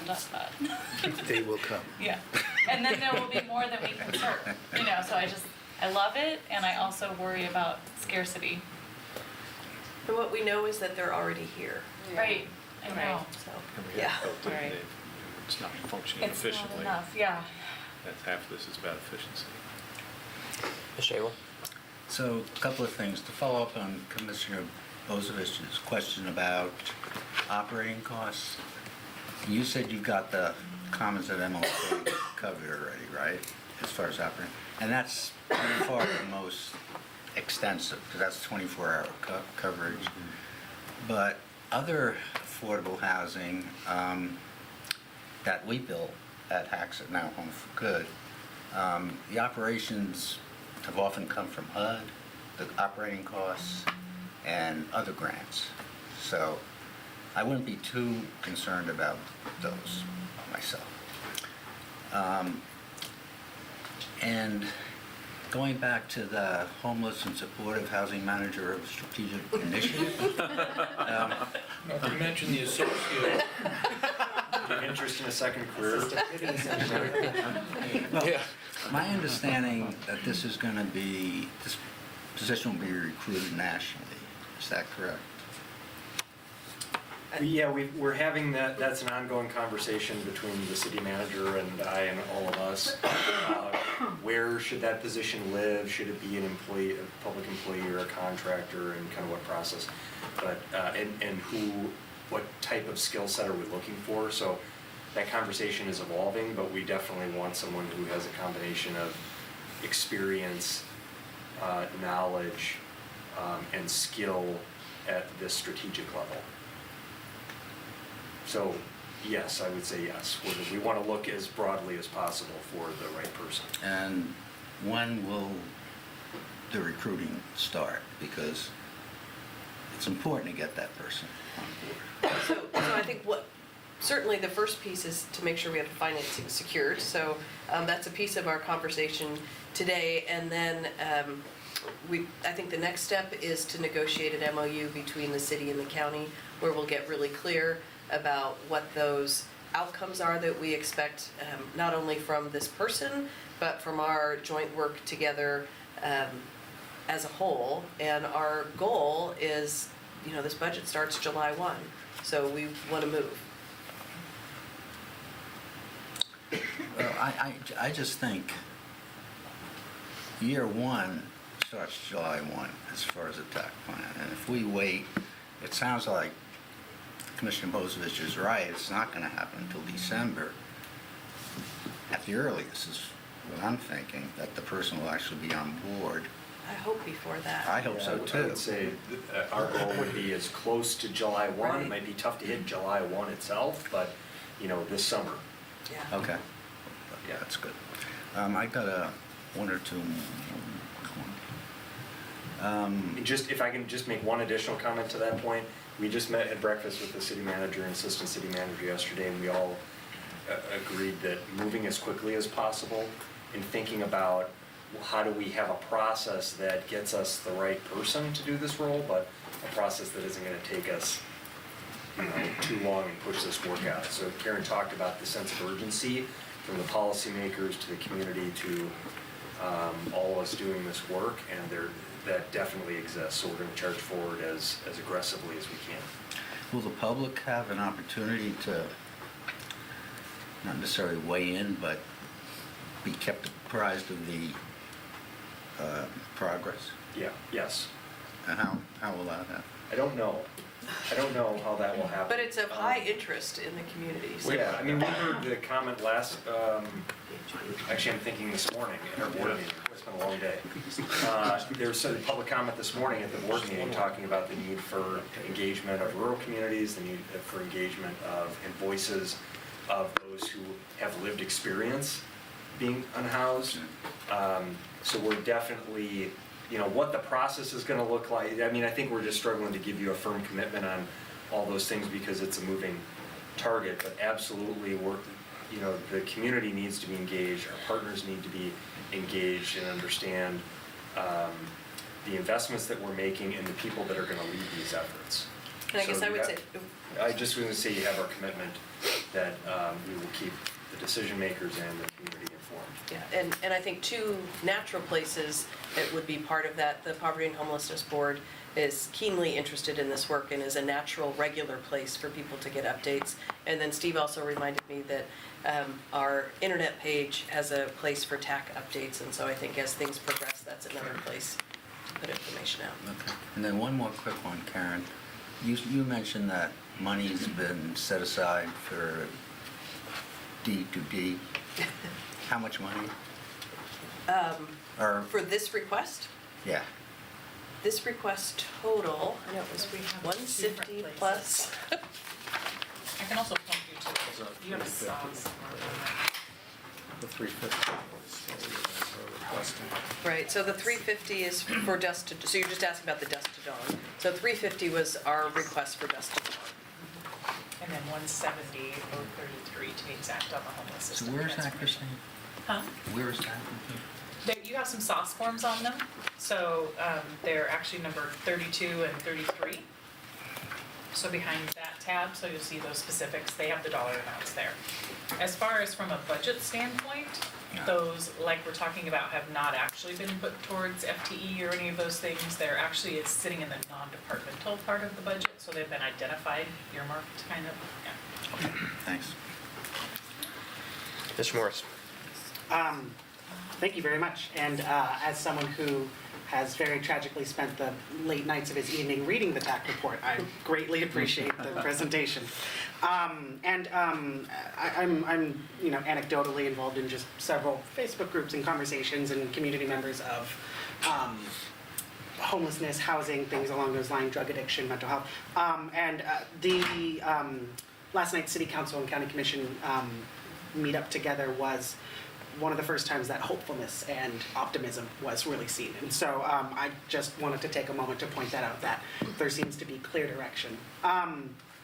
And just to speak to Ms. Sugar's question about scarcity, this is a question that I've received quite a few times as well, and there's been several programs, both county and citywide, that have been implemented, and there really hasn't been an uptick of unhoused or homeless people coming or traveling to Lane County or the city of Eugene. And one of the fun conversations I always have too is, if that does tend to happen, well, now we have more people to help. So that's where I am on that one. My questions, I have two. There are 3 staff members that are going to be funded by both city and county. If there is city and county direction, who do they address is really my question. Who is kind of pulling the puppet strings? By that you mean who will supervise them? Yes. That's a much better way to phrase that. There's been a lot of discussion to that point. The 2 positions, are we on that slide? The bottom 2 bullets, the coordinator and the service worker would report to, would be housed in the Human Services Division and report through Steve Manila's chain of command, as we have other positions that do similar work today. There's been a lot of discussion around the manager level position and wanting to make sure that that has a higher level. Karen, I think, did a nice job of articulating our intent, which is that this strategic initiatives manager, for lack of a better term or title, would be responsible for reporting to the city council, the board of commissioners at the policy level, and to the city manager and county administrator at the strategic level. So we're working through those dynamics. I think we're leaning towards that position being housed within the county and having an office here, and reporting to a higher level, potentially to the county administrator, something in that chain of command. But again, having sort of a matrix reporting relationship to the city manager and to the administrator at the strategic level. The memorandum of understanding that we'll develop will lay all of that out. So we have a clear, legal contract for what both the city and the county can expect from that person, the results that will be delivered there. Again, the final details of all of that we're still working through. And then whether or not that, again, is a employee of the organization or a contractor, again, are details that we're working through.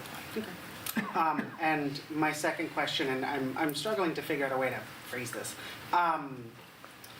Right now we have an administrative, our administration that is seeking out undocumented people, and currently, insert words there. Right now, we have people that go through drug and alcohol addiction treatment, mental health treatment, homelessness and outreach in that sense. And from what I read in the TAC report, there is going to be data gathered of, socioeconomic status, gender. Is there a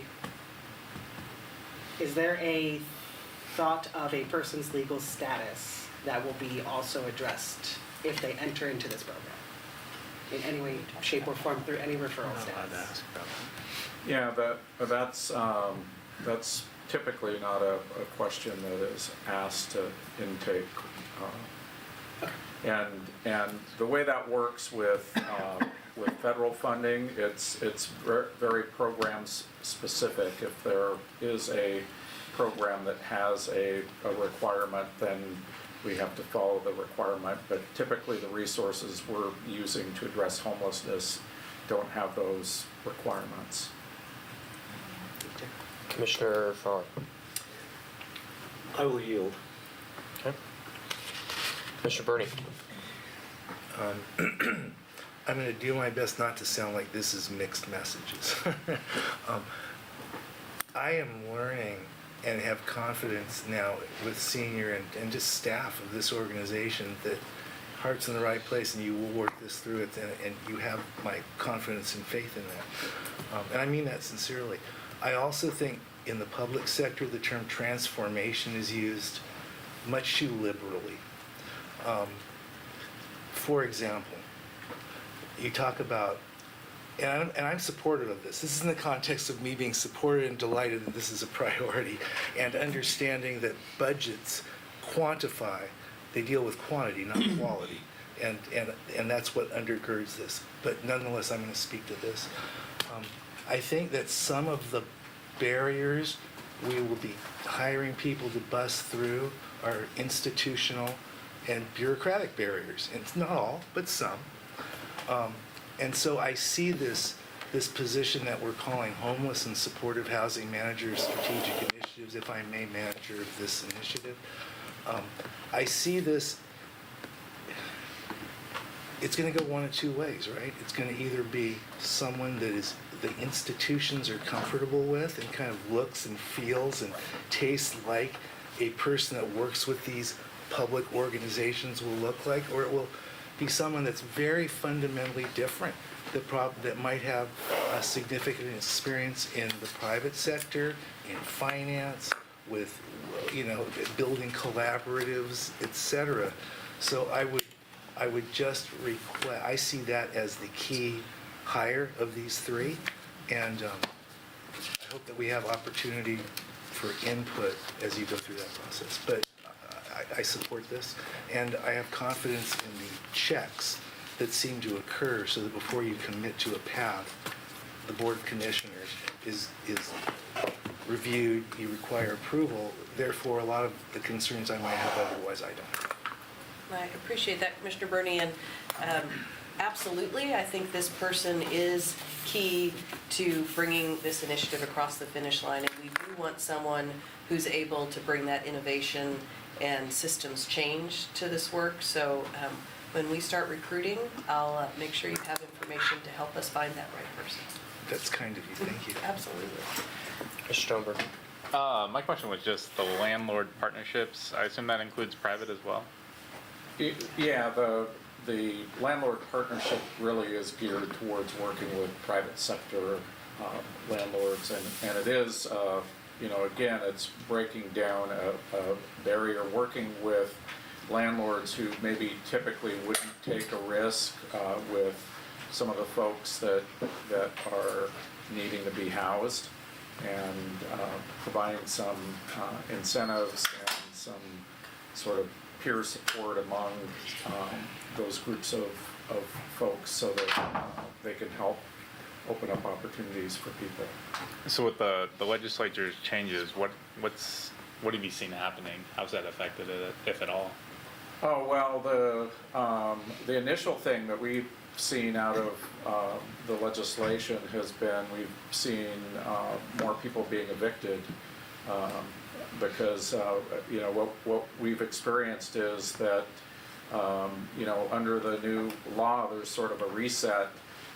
If somebody stays for more than 11 months, for 12 months, then there's a cap of 7%, and there's a procedure you can go through to, if you're making a capital improvement or something to the property, and it exempts the smaller landlords, but we saw a place in Springfield where all 35 tenants were evicted, and we've just seen more people being evicted, and sort of what's going on right now at the beginning of this new law is sort of an adjustment, and so that doesn't necessarily speak to what this public policy will mean long-term, that's intended to provide more housing stability, and to keep extreme rents increases from happening on an annual basis. But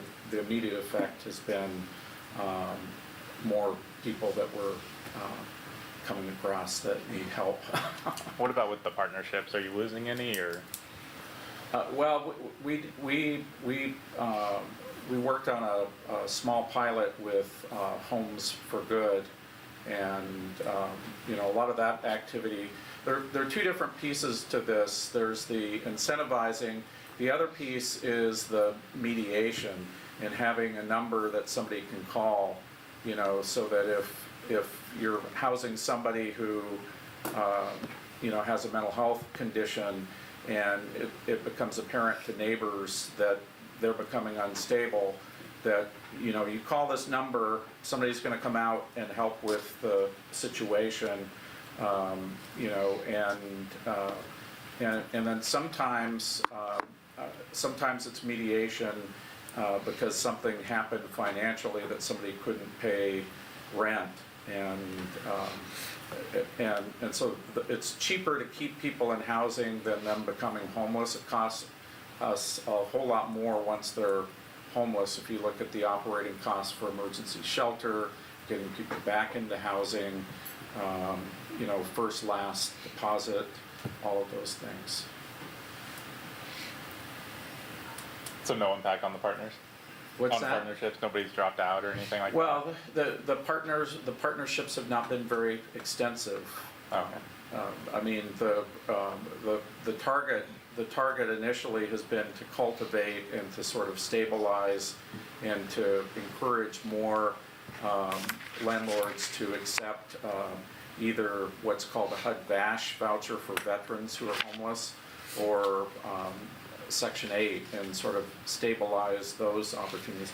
We have a very tight market here, particularly at the lower end. We have, you know, vacancy rate, you know, about 1% or 1.5%, and so it is you know, it is, people can be selective about who they choose to rent to, and so this is just part of what we need to do. There's the building capacity with the permanent supportive housing, and the other piece is to, you know, getting more activity in the private sector. Thanks. Commissioner Sorensen. Given the concerns about how we're going to afford to implement all of this, and we don't know exactly what it's going to be, but assuming that it's going to be large and ongoing and expensive, do you envision that we'll need any taxes, additional taxes to support this? Or do you think that we'll be able to do this without, to use a euphemistic term, revenue enhancements? I don't know. We don't know. You saved the really easy question for the end. Yeah. And the other thing I had was, that related to this is there a role for the Board of Commissioners in reaching out to potential funders and partners, such as the other cities in the county, the private sector, people who would want to get in on a good thing now that we're getting more tangible with what it is, such as the city governments, such as the nonprofit groups that exist to fund initiatives, you know, foundations, and the private sector in general. Yeah, the answer to that is an absolute yes, and it's what you've seen we've done with these proposals so far. As you said, actually the best way for us to afford to do all this work, it is significant and it is costly, but it's much more costly if we have to go it alone. It's much more affordable if we can pull together other partners to help support that. So I think we're trying to use this really great and unique, I would say. I don't know that we've ever had a partnership like this with the city of Eugene, with another local government partner. I was saying to someone earlier this week that for the last several years, the city of Eugene has been more focused on emergency shelter. That's been the priority for the council and the constituency there. And the Lane County's been more focused on permanent supportive housing. And I think even until the last year, it was sort of like, well, we'll just sort of coexist, and they'll do that and we'll do this. And you really now are seeing those two paths have merged, which is where we want to be. We're recognizing this is not a you do this or that. We have to do all of that, and we have to do it in a coordinated fashion. So it doesn't answer your question about whether or not we're going to need new revenue. I think it's too early to know that, and what we're wanting to do is bring as many partners to the table as possible, so that we can move these things forward before we have to start asking those tougher questions.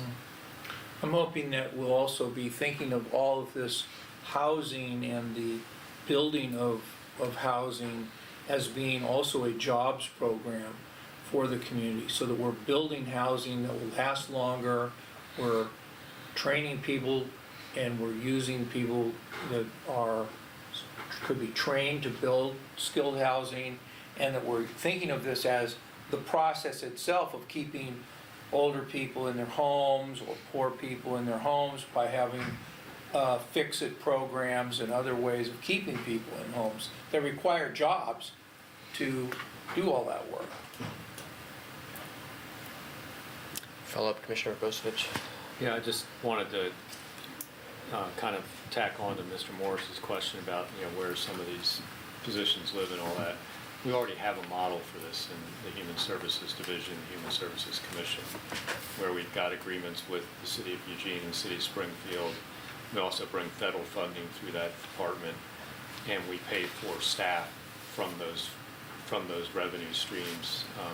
And we've got an agreement, and we have a sort of a governing body for that set up. So, it's not like that's the idea of having those, at least the coordinated entry coordinator and the community service worker located in the county in that department is not a new idea.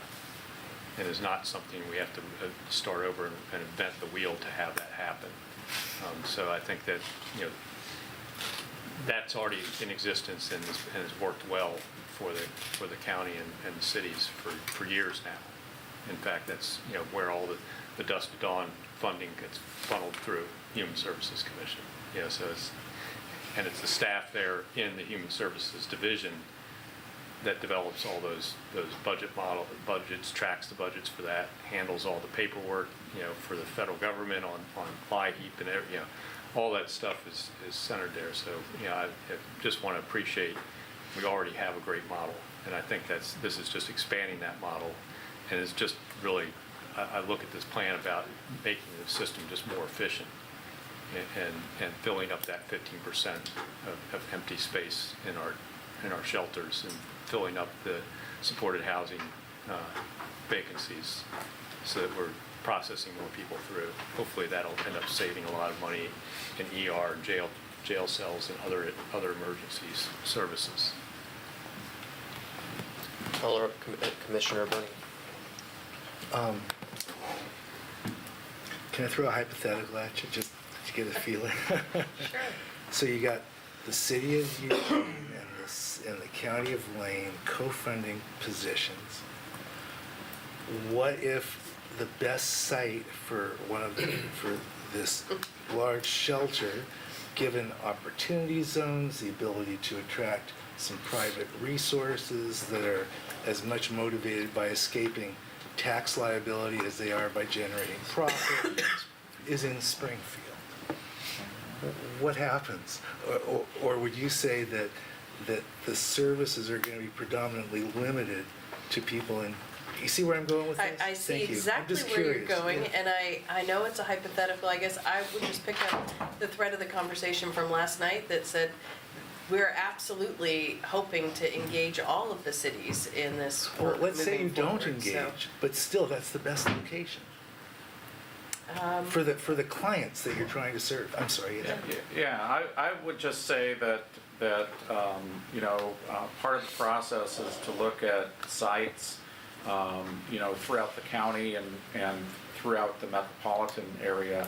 And, if you know anything about the availability of land, particularly within urban growth boundaries, if you want the clientele to have services available to them, it's limited. And so we need to examine every, available site that we have. And I imagine, when you look at these permanent supportive housing units, that there'll be permanent supportive housing units in every community in Lane County. So I'm going to remember you said that. No, I appreciate it. Well, and we started, And the Board of Commissioners even was recommended that we not forget that, right, in terms of rural communities. I'm sorry, Steve. Right. We, and Steve mentioned earlier our initiative this last year.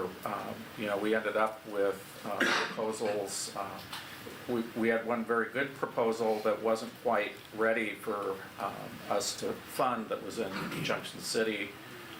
For example, we had interest from a group in Florence and several projects in Cottage Grove, so.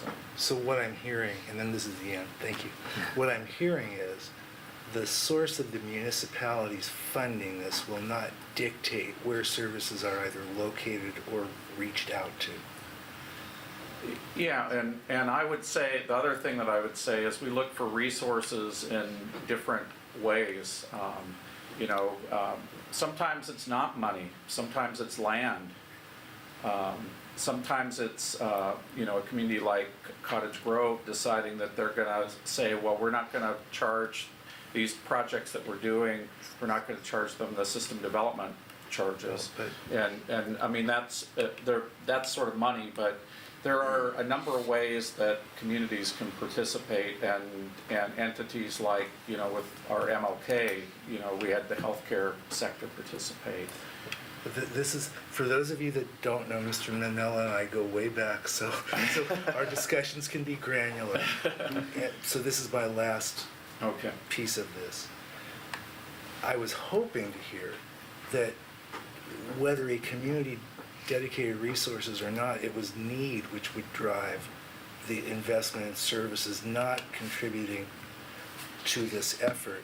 And now what I just heard you say was, oh no, you also have to contribute some kind of resource. It might No, not be. I'm not saying that. Okay, great, thank you. You're clarifying. I'm always on the outlook for resources because that's what I do. But what I would say is that the way things work best is if they're client-centered, and people have support systems in communities, and we have people who have needs in all the communities in Lane County, and we ought to try to serve people in their community. Thank you, Steve. I'm sorry. Thank you. Okay. We'll move forward. Is that the end of the initiative? Sorry, yes. That's the end of that, and we'll just open it up to the committee for your own discussion and deliberation. Okay, so we'll move on to the committee business. At this point, we typically talk amongst ourselves in a little bit. It has to do with how we want to proceed with the process of actually deliberating and reviewing observations and possibilities. Ms. Moody, can you recap a little bit of what we've done in the past as far as procedures? Yes, and I have a handout for you, actually.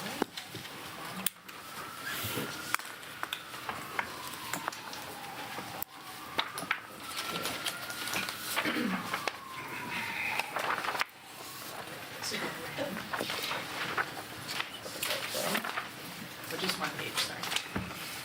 One page. One page, yeah. So this is the process that we've used for probably a good 15 plus years. And I mentioned it in an email to the committee. So after the last meeting, I did send out an email where I mentioned that we typically do ask so that we can help organize any proposals that the budget committee might have, that members might have about changing anything in the budget. So, and maybe just to start from the beginning, you've been given a proposed budget that's balanced. So it doesn't mean that there are any changes required from the committee, but if you're wanting to move things, then we're also wanting to see that balance occur in each proposal.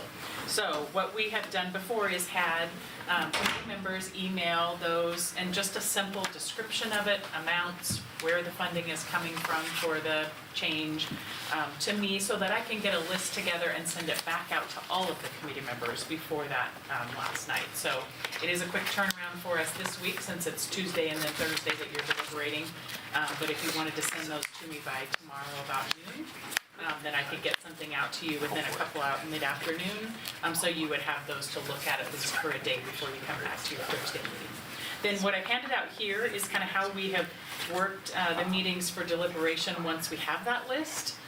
So we'll come into the meeting with that list that you've received via email.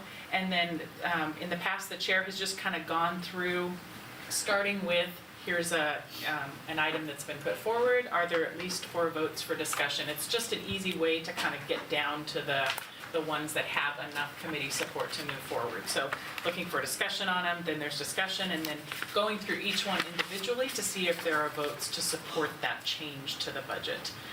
And so then going through each one individually, eventually you'll get through all of those. If we have any technical adjustments, which at this point I'll have to go back and look, I'm not aware of any, we would let you know about those. Lots of times that would be if we found some kind of error that we needed to correct. We'd let you know about those too. You have a discussion on the overall budget and then approve the budget, including all of the amendments that you would have already voted on throughout the evening. We will also have a few motions for you that are related to the tax levies. We do one you'll see related to transient room tax for operational use in Lane Event Center and parks. That's because our code designates those for capital expenses, but we do use pieces of those.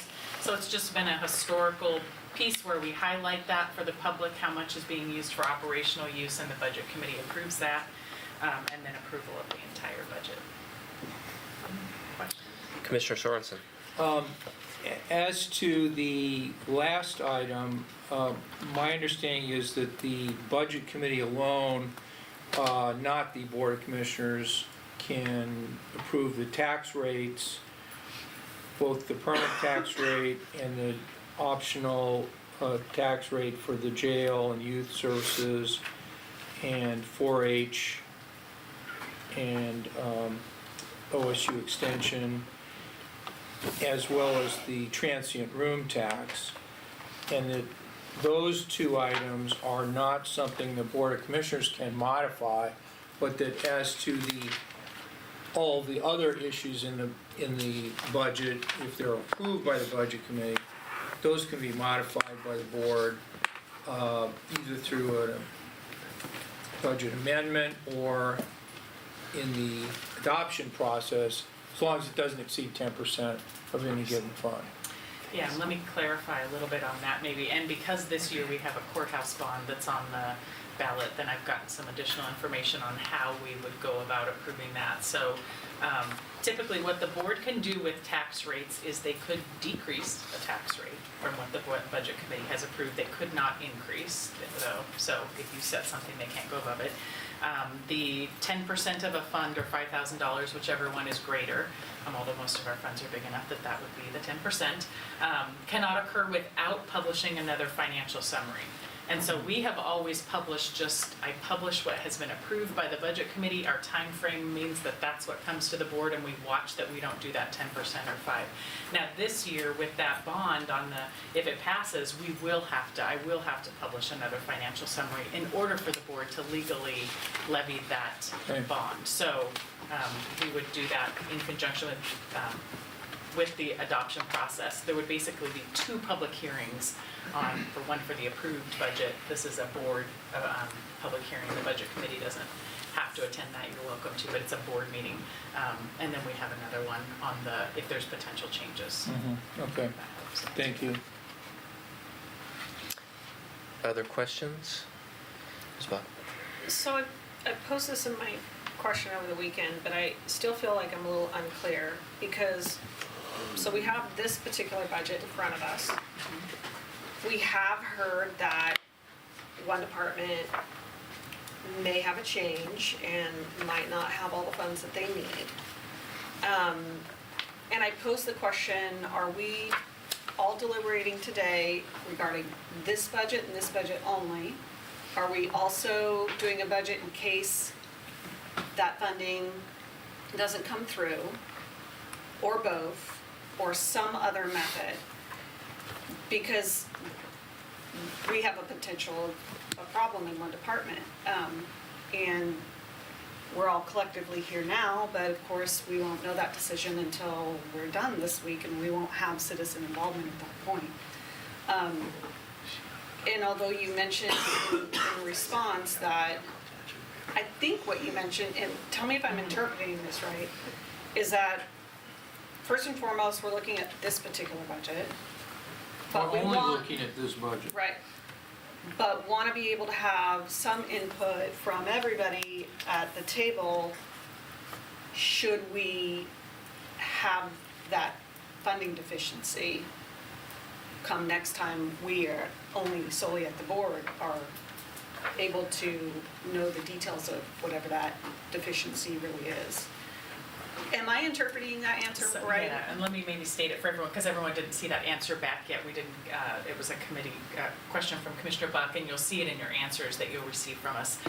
But there's really 3 legal budgets here proposed, which is what you've received from the county administrator, so that's what you have here. The approved, if you make any changes to it, that's a different, that's what I'm gonna publish in the financial summary.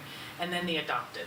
And the board does have the ability to make those changes that we just talked about. Now, I mentioned, I think in my email response, that the board has asked for budget committee input at times when you know that something might occur.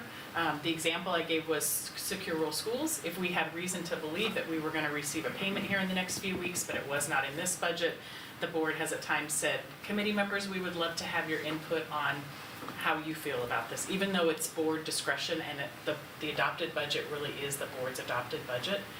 It's just the different bodies that are responsible for each legal budget. So there is not a legal requirement for the budget committee to make any changes, and really couldn't make any changes unless you have definite information. I mean, you really are gonna only work with what you know at the time. So we have an idea that the DA's budget will change, but we don't know the specifics of that yet. You couldn't approve 2 different budgets in order, that's where the board has the ability to do a different adoption or even a supplemental. So we have those 4 supplementals. If for some reason we didn't even know by the time you adopted, the board could do a supplemental budget to change it too. So, can I follow up on that? Wait, Commissioner Sorensen. I was just gonna mention, there's really 4 verbs that are really involved in this budget process. There's the proposed budget. The county administrator is appointed by the board to be the budget officer, and the budget officer under Oregon budget law proposes budgets. Then the governing board appoints citizen members for a budget committee. Budget committees approve budgets. So we've got a propose, and we have an approve. There's 2 more verbs. The Board of Commissioners, the governing board, then adopts a budget.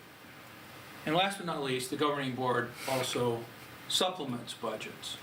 So we have 4 supplemental budgets in any given calendar year, usually, any fiscal year. So we're getting to the halfway point Thursday when the board then the budget committee approves the budget. So every day's budget day in Lane County, right? Every day we're doing one of these 4 things, so. I'm gonna bring Commissioner Sorensen with me to the next U of O class that we're talking about. That's a very good explanation. I hope somebody wrote that down. Ms. Sugar. Thank you. So I, just to follow up on this discussion, what is the role of the budget committee today? What is or can be our role with respect to anticipated loss of funding in the DA's office? What is it appropriate for us to do or say? We're obviously not going to put it in our approved budget, but what are the other mechanisms for us? Yeah, if you had enough information to make an amendment to the proposed, you could. But we don't. Right, we don't. Okay. We don't accept that this time. There will be times when you'll have enough. We might have more now. But just providing the input, I think the example that we gave of providing the input of ideas of where you could potentially make changes. So what is the mechanism by which we provide input? Do we just individually talk? Or do we Yes. vote on something? So if I may, it doesn't, Yeah. it doesn't belong in the proposals that we were talking about on this sheet of paper because there's no known quantity. Right. But during the next meeting, when we're deliberating, that's a deliberation topic.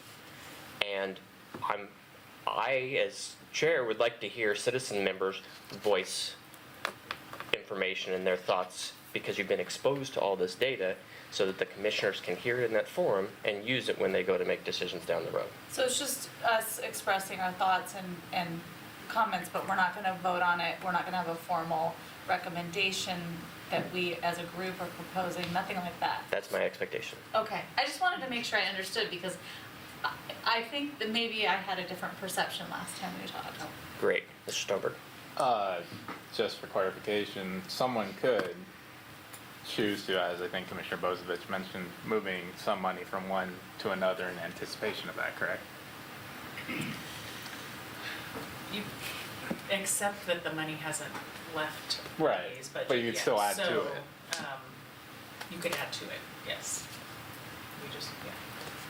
It is a Sort of different serve as a, it would serve as a preemptive measure, so you're, Well, what if the money didn't ever, what if it was fully funded? right, that's the, Right, that's the issue. that is the issue, right. What we wouldn't want to do is further complicate the matter by making I think that's what we're saying, is if you make it this preemptive decision before actually knowing whether or not there's not going to be the resources there to continue those services, then you make a motion to move resources around to accommodate that. It may be that money's actually there, and then there's a decision down the road the board would have to make to unwind all of that. Yeah, okay. Commissioner Farr. Thank you. And the board has, a couple of times, in my recollection, reconvened the budget committee for particularly delicate or substantial issues. This may be such an issue, and that's at the discretion of the board or through the chair. In the past, we've had pretty big adjustments to the budget.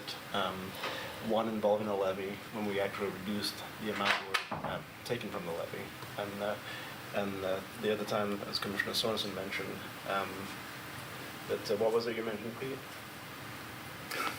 Well, I don't particularly recall that one, but we have done it a couple of times. This is pretty substantial, and what Dale is saying is that we could add to it and then maybe potentially burgeon the DA's budget. I think that may not be a prudent way to look at it. Maybe a more prudent way would be to reconvene the budget committee if a big hit occurs.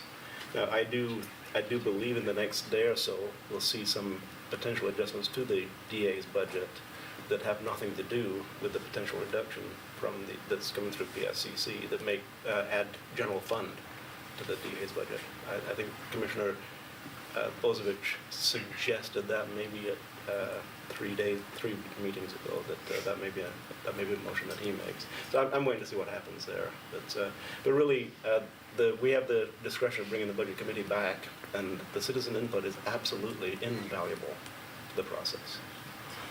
So can I just make one clarification that, I just want to, I think Christine already said this, but I want to reiterate. And it's a challenging position to be in because you've been presented with the potential problem. It's not an actual problem yet because we don't know if it's come to fruition, and so you're sitting here deliberating on whether or not you should take an action on something you don't know if it's going to happen. But I would urge you to think of, to use the best, as Christine said, to use the best information that you have available in the window for the budget committee runs out really Thursday. So you will need to take action on Thursday to set the property tax rates and to approve the budget. And then it goes to the board. There really is not a mechanism to reconvene the budget committee after that process happens. Then it goes to the Board of Commissioners, and the Board of Commissioners will be charged with reconciling any issues after between Thursday and what is adoption date? June 16th. June 16th. And they will have so to have the conversation, I don't think that there's anything that would preclude the budget committee, while it may not have happened before, if you desired to have a more formal statement about your position related to funding for the DAs or wanting to keep the DA's office whole. I've heard largely, I don't know if I've heard unanimous support, but strong support for keeping the DA's office whole throughout this process. So I, for one, don't have a lot of question in my mind about what ultimately will result from all of this. But I just want to encourage over the next couple days to look at making decisions with the best information you have available at the time. Commissioner Bernie. 90% of my questions have been answered. What I'm hearing is we'll cross that bridge when we get there. And until we're there, we're here. Yeah. Okay. Commissioner Bozovich. Okay, I get to throw a monkey wrench and everything, but I do want to mention, we did bring the budget committee back when we were doing elected officials' compensation too. That was the other time. So, as you were trying to remember. I know for sure we're going to lose 1.2 FTE out of the PSCC budget for the DA's office. We haven't taken a vote on it or anything as the budget committee for the PSCC, but there is a program we are going to have to pull out of the Justice Reinvestment Program because we can't pass an audit right now. And that has 1.2 FTE from the DA's office. I know that is coming. So that's just a start. Secondary to that, the 416 diversion program was funded originally by a federal grant. That's why it's called the 416 program, because that was the number on the grant program. And then it had a supplemental grant system that was supplemental to JRPG that we got most of the funding for that program last time. They're not having that supplemental bill, at least they haven't proposed this time. They're talking about making all the JRPG one fund this time. That's the other place we've got a lot of DA's staff in the PSCC budget. When you look at the community corrections side, it's very difficult to justify DA staff under CCA funding. The only place it's somewhat you can get it is if you can show you're doing the three things under justice reinvestment, which is reducing prison usage, reducing recidivism, and keeping the community safe. You're supposed to be meeting those three goals with any of the programs under it. It's still, we were stretching to fund DA staff using that money. And it was while we were in kind of a big crisis around the DA's office that the PSCC kind of took on funding these positions. So as I'm looking in the crystal ball, and understanding what's going on, maybe the passage of the tax package will change things. But I'm still not seeing a strong desire to go to the full-time study on the CCA funds, which is the base funds for those programs. And then I'm not seeing a real desire to fully fund the Justice Reinvestment Program up in Salem. I have written a proposal already and submitted to Christine that would restore the funding out of those positions, which was, I think, 3.2 FTE, in a combination of the position from the county administrator, that 1 FTE there, and moving road fund, federal forest money into the sheriff's department, and moving the sheriff's department money into the DA's office, and basically in a little bit of shell game. So I've written that up, given it to Christine. If we pass that as part of this budget as an amendment, and somehow or another PSCC manages to fund the DA's office in some way, there's always the ability to do a supplemental to move that money back around. And that's general fund money that you're suggesting? It's actually supplementing general fund money with road fund money to replace, the 93,000 of general fund that was going to fund the commissioner's assistants is pure general fund.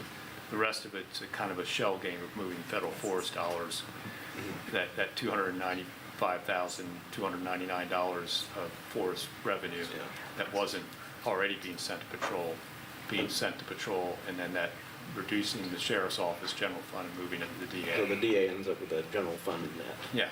But ultimately, it makes about 388,000 and change that the DA would be able to replace those FTE with, which that's, and if it turns out PSCC funds part of that or all of it, we can do a supplemental and move money back to the road fund and restore the road fund, because it's basically, the difference is we have 95,000 less in road fund reserves, is basically what it's doing to the budget. So that proposal's already been submitted. And we can, I guess, talk about that more tomorrow, Thursday, when we're deliberating. But just so you know, there's a definitive, I'm pretty sure, 1.2 FTE that are going to come out of PSC's budget for the DA. Ms. Jable. So this is different, but we could talk about the Association of Oregon County dues, because we got all this correspondence and information, and some people wanted us to drop out, and wouldn't, are we gonna, and is So it's in the proposed budget as it stands, so it is funded, so yes. So it is If a funded. committee member brings it up, then yes. okay. No, I'm okay. Commissioner Sorensen, I'll pass. Ms. Sugar. I have a couple of specific questions, and I don't know whether I should be asking them of you or of Commissioner Bozovich, so just chime in if you have the answers.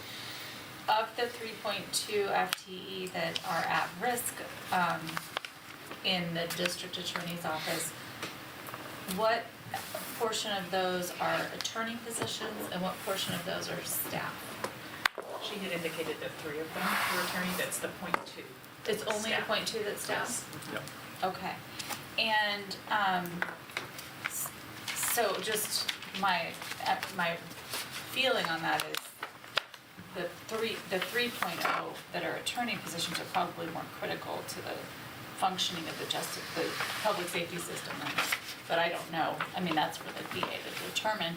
I actually met with her earlier today to sort of get a better sense of how the positions are currently being used, because I knew this would come up.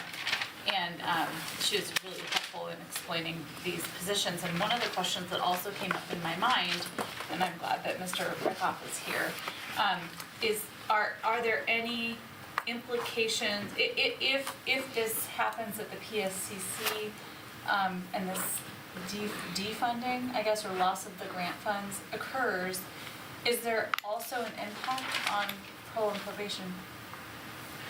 There wouldn't be. I mean, if we lose these positions, eventually, 2 years from now, I think we would see numbers change. And yes, we'd see a decrease in the amount of state funding we're receiving, and the whole system would take a hit. In the short, I appreciate that, and I think you're right. In the short term, though, wasn't some of this, weren't some of these positions about this trial, where you had some people on supervised probation and some people on more like routine probation, or wasn't it a coordinated? The 416 assessments? Yes, and that's been ongoing. Can you, if you're running from up here so the mic can get you, sorry.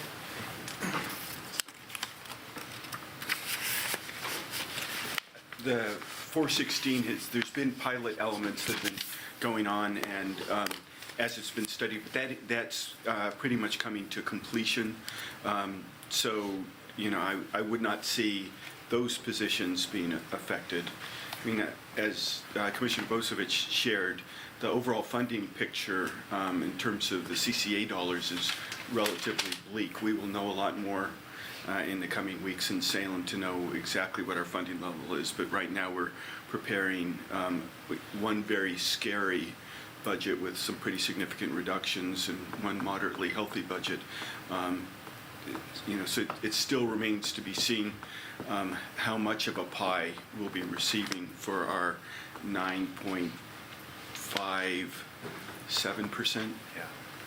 So, just to make sure, because I understand you have to wait for some decisions from Salem. But with the pilot project ending, do the people who were on the more intensive version of supervision go to a more basic version of supervision? Or do the people who were on the more basic go to the more intensive? With the pilot project ending, with the $416, they would return to the basic level. And of course, the study that we're seeing is the more intensive $416 are more effective. That was gonna be my next question. Yes.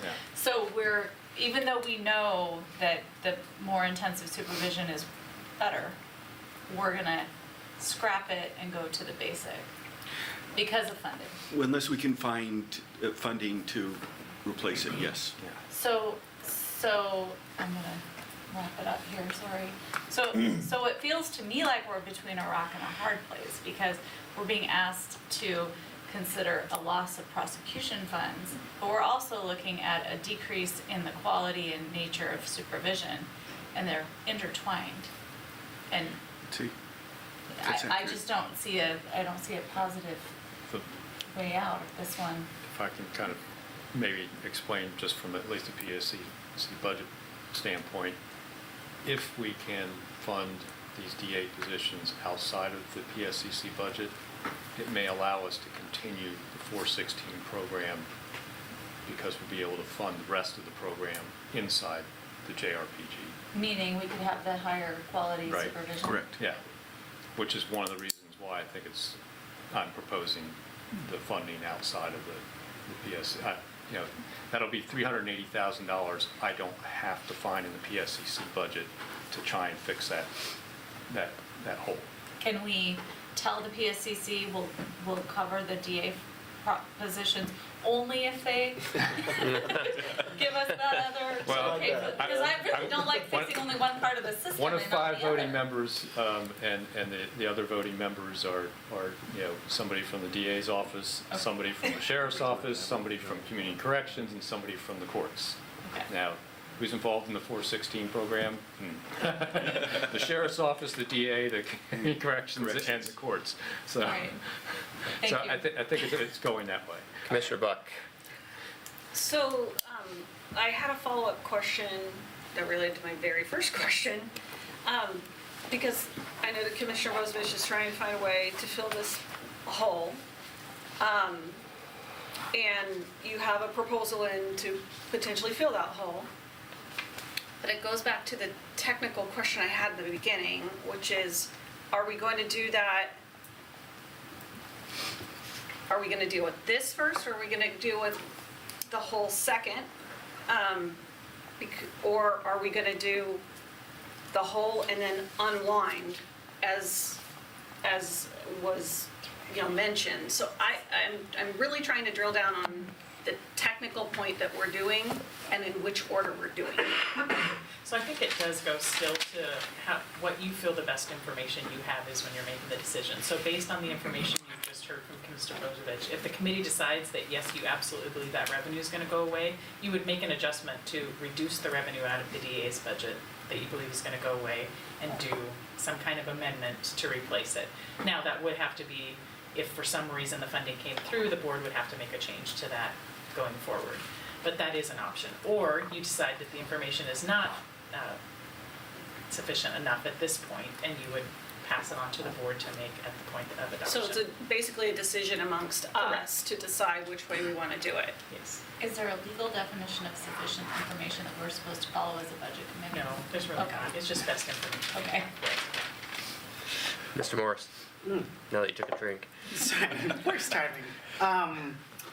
To Mr. Abel's point, I do plan on making a motion in terms of the AOCC dues that we are paying. I had a question that got brought up with Mr. Bozovich, and so with the shell game that we're playing and moving some of the money in your proposal, I want to fully grasp what you're saying is that if we were able to fully fund the DA's office through your current proposal, then the 416 budget would be supplemented or fully funded. Beyond that, because we would find the funds. I heard, I'm not sure what you're saying, and so I'm hoping to expand on that just a little Let me bit. see if I can get back to where Susan sent me the budget document here. Sorry. I'm tapping the wrong button, so I'm trying to get to what 416 was costing us last year. So 416 program in total, looks like we were running, looks like it was running in the range of about 1.3 million total. So, you know, as we look at if I don't have to backfill that 380,000 there, we may be able to, you know, because we're looking at about a 5% haircut across the PSCC budget in our projections. And that, yeah, but the total that total budget's a lot bigger than that, because, you know, when we talk about 5%, we're talking about 5% of the community corrections and all that. Most of that 416 was JRPG funding. So, you know, as we start moving money around between the buckets in the PSCC, that's a doable lift probably, even with the 5% cut to keep the rest of that 900,000 in there and keep the program going. So that's kind of the game that, you know, as I'm trying to think numbers in the back of my head, how can I keep that, you know, because it is, the RCT is showing it's an effective program. I mean, a huge reduction in recidivism in the graduates out of that program compared to the control group. If I can follow up on that, so, I mean, as of right now, the DA's budget, there's a chance that there can be, and you're saying that there's a definite chance, but there's a chance that it could not be fully funded by 3.2, and that so, I mean, why aren't we paying the 416 now, as it is fully funded? That's really where my question is that with your proposal, and I'm not sure if this is the right space for this, but with your proposal is that after there's been some money moved around through a few of the budget, or a few of the general fund and through the road fund, then some of that funds will go into the 416 and being able to supplement that and keeping that program alive. Is there a reason we're not already doing that? Well, we're talking about the PSCC budget Yeah. and the Lane County budget. So the funding of the 416 is the PSCC budget. Yeah, the PSCC budget has two specific revenue sources, and they're both state funds. And that's all the PSCC controls, is those two revenue sources, Community Corrections Act funding and the Justice Reinvestment Grant Program funding. Okay, I misunderstood. Yeah, so, you know, and generally, whatever we're doing within those, particularly Justice Reinvestment Grant, we have to be very clear how it ties to the goals of the program. The same thing with we have to submit a community corrections plan on a biennial basis that says how we're spending that money to supervise and keep the community safe for those that are on parole and probation. And it has to be tied to that. And you know, the jail beds that are set aside for sanctions and the work crew cost and everything else that goes into the community corrections side of things. Justice reinvestment is a little bit more flexible, still all has to be tied. We still have to submit a grant, and the grants have to be approved by the Criminal Justice Commission. And I actually sit for the Association of Oregon Counties on the grant review committee for that. So, you know, that I see all the counties' submittals, and that's where I can tell you that we're going to have to make that 1.2 cut, because we can't get it past the grant review process at this point. Mr. Stoneberg? I was just going to say, kind of along with Commissioner Buck, about when's the right time to do it. I get it can be added later. At the same time, you know, we've been talking about recruitment and retention. We had an audit about it, and I'm not sure if we're sending the best message to these 3 attorney positions that, hey, you might get a supplemental down the road maybe, as opposed to I'd rather we look at doing it in the budget, and then if it gets funded, taking it away. And keeping in mind, this is an office that I think they suffered 60% cuts during our time. Is that about right, roughly? Or 30? 30 or 60? It was, either way, it was significant. Like very, very significant cuts. So I think to keep them feeling secure in their jobs and what they're doing, I'd rather appropriate the funds, and then if it turns out PSCC does something, then, you know, move them back to where they were, sort of things. So Jay's proposal appeals to you? I do. So I would say that that's probably on the borderline of deliberation. I'd like to hold off on deliberation, just talk about mechanics of the potentials for how money could be moved around for proposals and so forth. Commissioner Burney? First, I want to apologize. I'm going to have to leave in about 10 minutes because I'm going to the Springfield Economic Development Agency budget meeting. So I have a comment and a question. A comment is that I was disappointed with an earlier discussion about an attempt by our county administrative officer to respond to requests for some assistance from commissioners. So I'm going to ask everyone to consider, and what I'm going to propose is that there's an $8,000 bump to the amount that commissioners have discretion over, and any commissioner that doesn't want to use it doesn't have to. My intent would not to be use all of it personally, but nonetheless, that's what I'm going to propose, because that also will be about a third or 40% of the cost of the original proposal for that. So I just see that as a middle path, and I'm not saying anyone agrees with me. I'm just letting you know. And now here's my question on mechanics. It was, if you look at membership dues, I'm not asking you to do it now, but if you did, you'd see that it seems to me there's only one item there where there might be any discussion whatsoever. And since I'm not a big fan of elephants in the room, it is that AOCC membership. So my question is this. If we, it's just a scenario, but it gives me insight. If we approved that budget, is our recommendation, you know, the entire budget of membership dues is our recommendation to the Board of Commissioners? Our approval of the budget. Thank you, sir. We're approving the budget. Thank you. And then there's a decision by the Board of Commissioners, and I'm not saying this would happen, I'm just asking, to not, in fact, honor that. That's more than 10% of that budget. So does that mean that, you see what I'm trying to get at? Actually, it's Because I don't know the mechanics of Actually, that one is this. in the general fund, so that amount is not 10% of the general fund budget.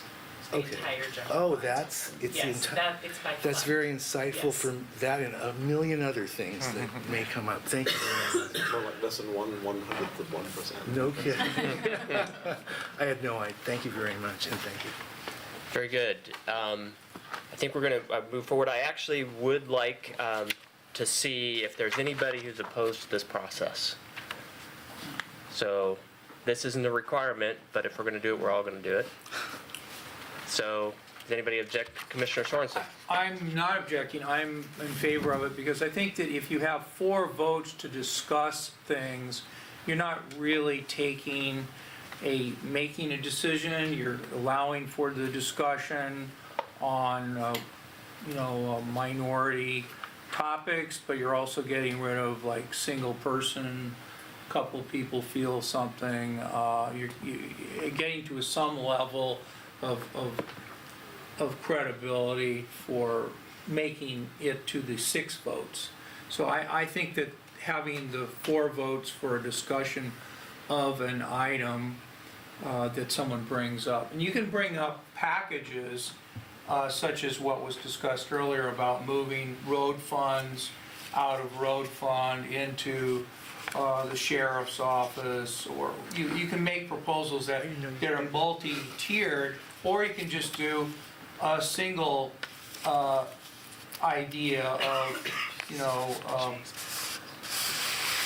lowering the AOCC from 79,000 to 0, and you don't have to have the total package. You just can't add money to something without an offsetting amount. So you can't say, oh, I want to add $5 million to the sheriff's office. You can do, I want to add $5 million to the sheriff's office if we take $5 million away from Karen, who's not paying attention. That's a big punishment there. You are. Her eyes lit up before you even made it. So, what I'm saying is, I think that part of the rule of the 4 has to be an offset. It can't be just, the way they do it in Congress. Well, we're gonna add $5 million to the sheriff's office, and we don't know where it's gonna come from. We don't print money here. We're gonna borrow it. I guess we're gonna borrow it. Let me make one, my expectation, what you meant to say is that if you're subtracting it, that money has to go someplace, and I think you should designate that in your proposal. Okay, go ahead, Commissioner Blake. In that regard, and forgive my naivete here, but Jay, with the money you were talking about moving, I mean, do we have, as a Board of Commissioners, after an approved budget, the authority to do that, or no? It has to come from this group. No. Yeah, we can do it afterwards, but it would take a supplemental budget, or we could do it as part of our adopted budget, make the change then. I just, while we've got the full budget committee and understanding my understanding of the PSCC's budget, I think it's prudent to do it now. That's why I'm making a proposal. Thank you. And I'll make that, and I don't want to get into deliberations. I'll express more about that tomorrow. Thank you. though. Thursday, I'm sorry. learning. Okay, yeah. Yeah. And Commissioner Sorensen. I'll just say, the other thing that's common at the last day of the budget meeting is that the department directors are here. So, for example, if we don't have a PSCC budget, or if we don't have a statement from Mr. Kyler about what funds are going away because of state legislation or congressional legislation, we can rely on what they tell us. And if it's gonna be, we're not gonna have these funds, they're gonna go away, these are grant funds, they're going away, and you're gonna see either a layoff, or you're gonna see a decision by this budget committee to make an adjustment, or you're gonna see a decision by the budget committee to rely upon the proposed budget, and if there's a need to make a change between now and June 18th. I stated it 18th, wrong earlier. June 18, the Board of Commissioners, in its effort to adopt the budget, can make that change then. And if it's still not known, we can do a supplemental budget. Can I ask one more question? Yes, Ms. Sugar. Would it be possible to, in addition to Commissioner Bozovich's, is it an amendment? Amendment? Proposed amendment. Proposed amendment, I don't use right terms, sorry. Would it be possible to also, and I don't know, because I didn't do the math that you did, but to address Commissioner Burney's sort of compromise suggestion and still meet the needs of the DA's office?